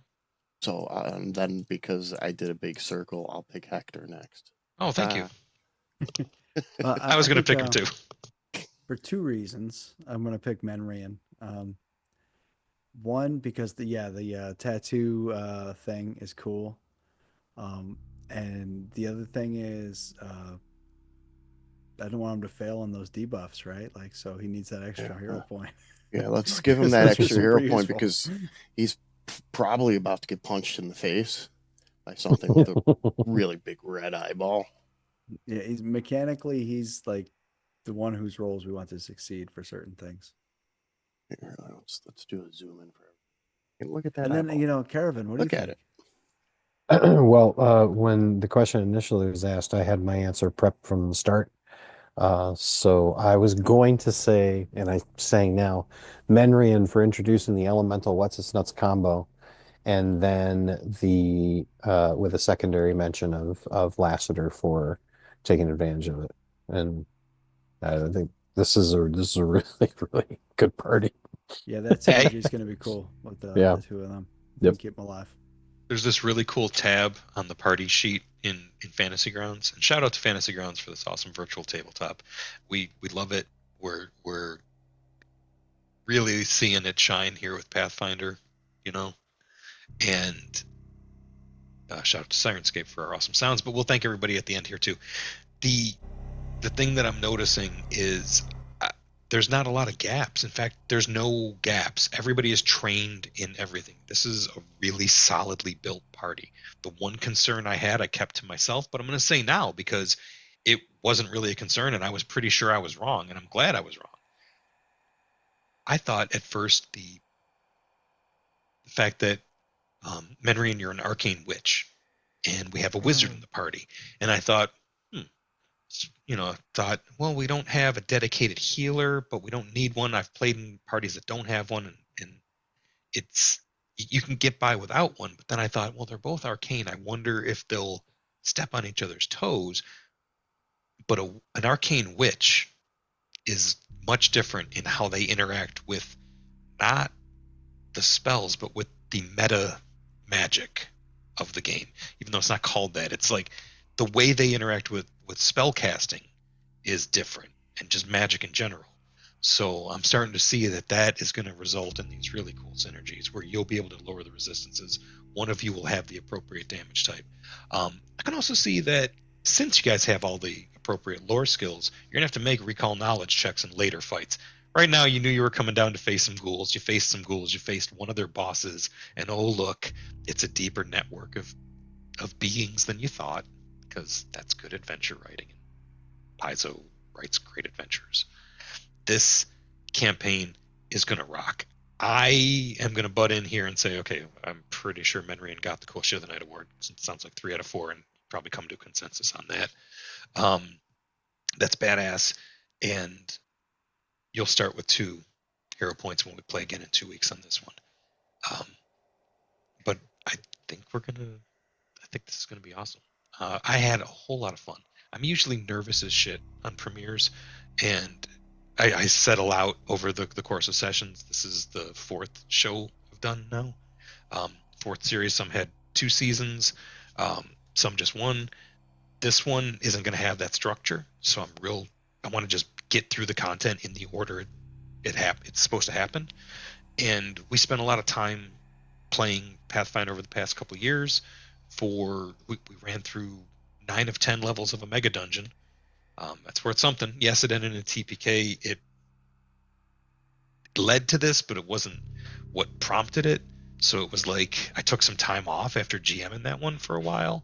Because TPKs, yeah, they happen, but it wasn't the plan from the beginning. You know what I mean? It's just you tap dance in front of a dragon a few too many times. I was gonna say, tell that to the Black Dragon. You know, when the Black Dragon shows up, TPKs in the My office. dice love black dragons most of all.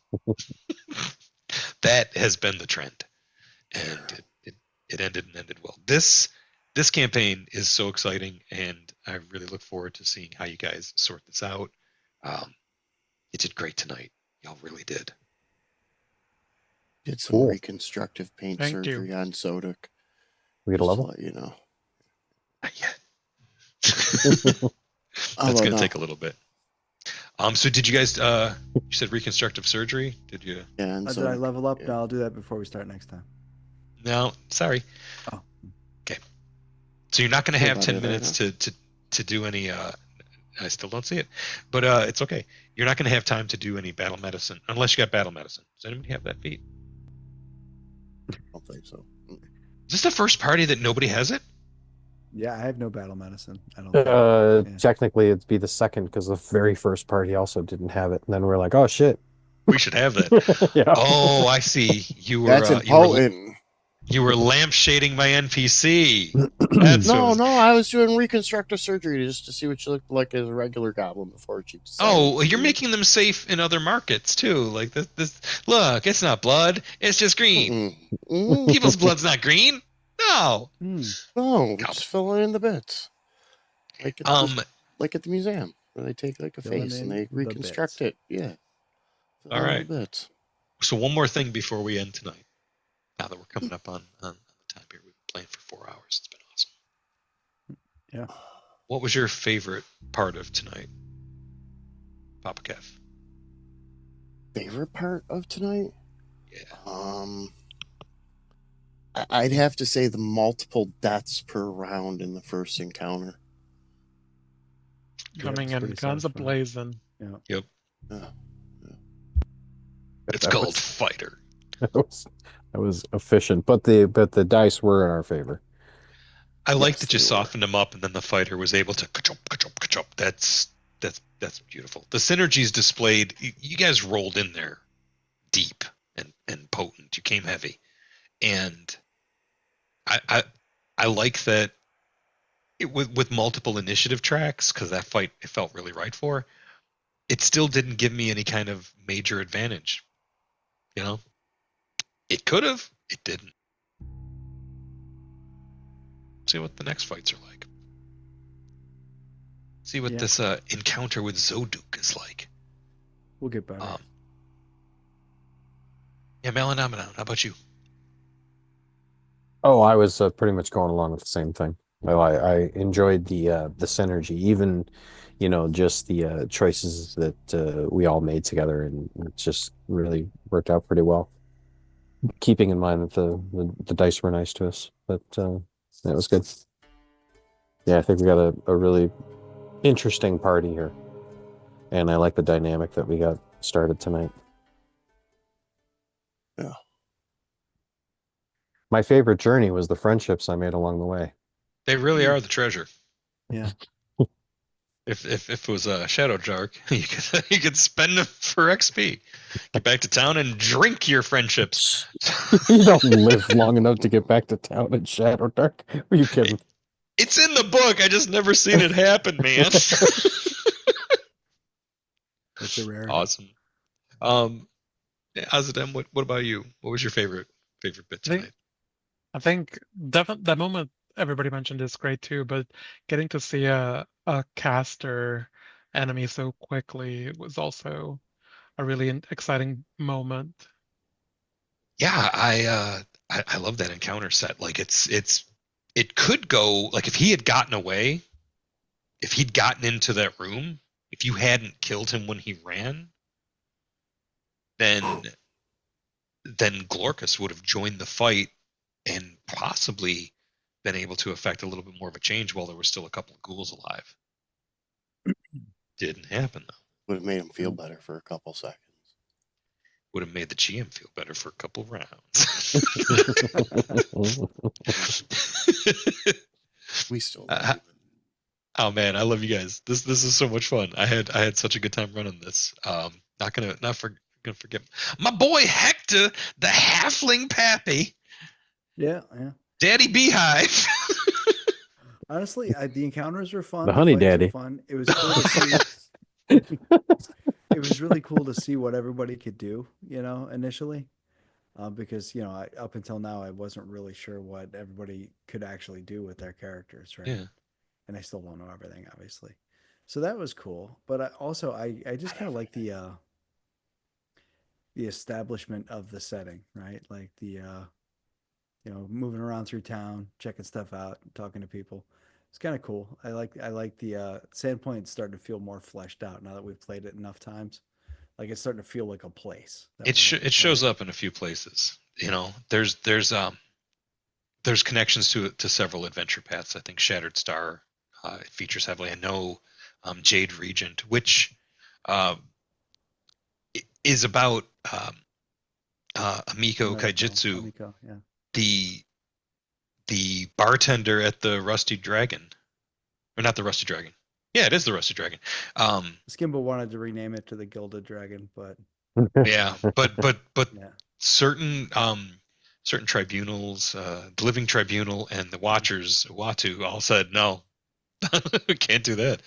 The No, she ends up finding out that she's the heiress to the Jade Throne, the throne of Minkai, and the adventure path then takes her and the party across the crown of the world over in Tiansha and down into Minkai, and it's wild.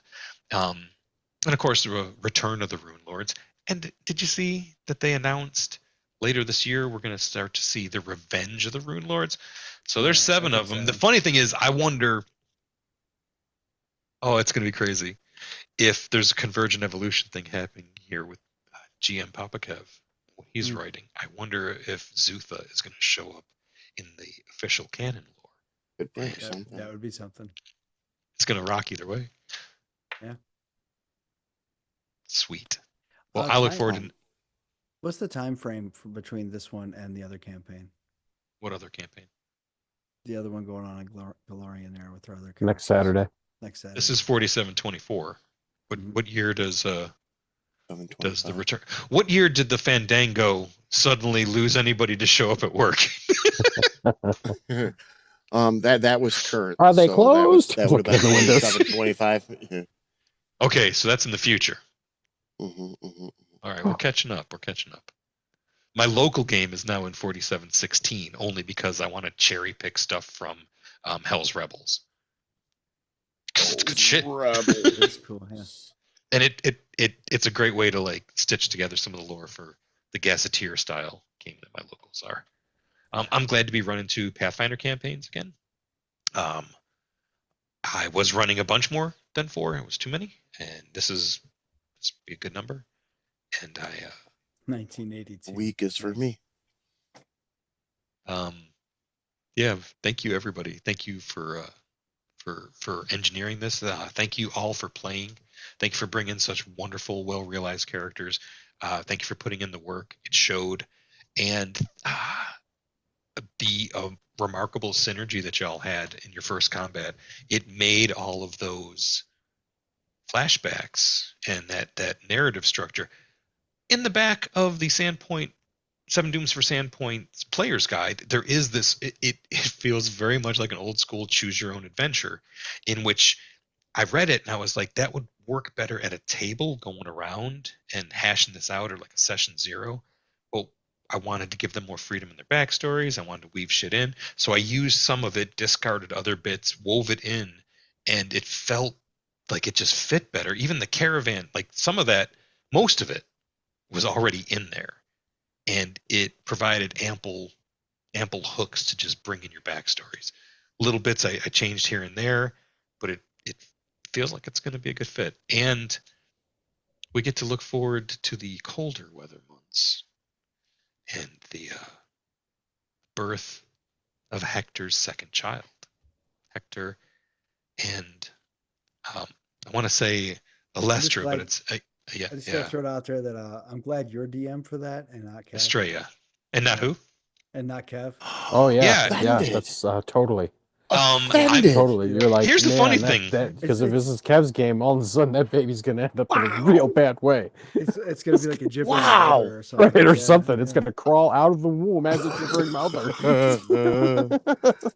I have never thought of our body counts as a facet of our competition. I thought steel sharpens steel. That was no And repetition there. we have, yeah, for real. I'm not even in the running. Not even the same fucking sport. But I have enjoyed the narrative, the growth of our stories, and I love being a part of this. That being said, I've had a TPK. I could stand a few more. And I feel like I wasn't holding back, but I've just started, a bunch of things started to click. And I'm seeing some synergies on the monster side of the screen that could result in our body count marker. So one of the things we're going to do throughout this is we're going to keep track of the dooms, we're going to keep track of the body count, and we're going to keep track of the player character deaths. Ideally, no one dies, but dice are involved. Some nights your dice are cold and my dice are hot. We've seen it. We've all seen that. And it could actually result in something. I'm not going to alter the adventure too much, but I will alter it some. And since you had free archetype, I'm going to alter it some in some drastic ways at times. And I feel like it'll all work out.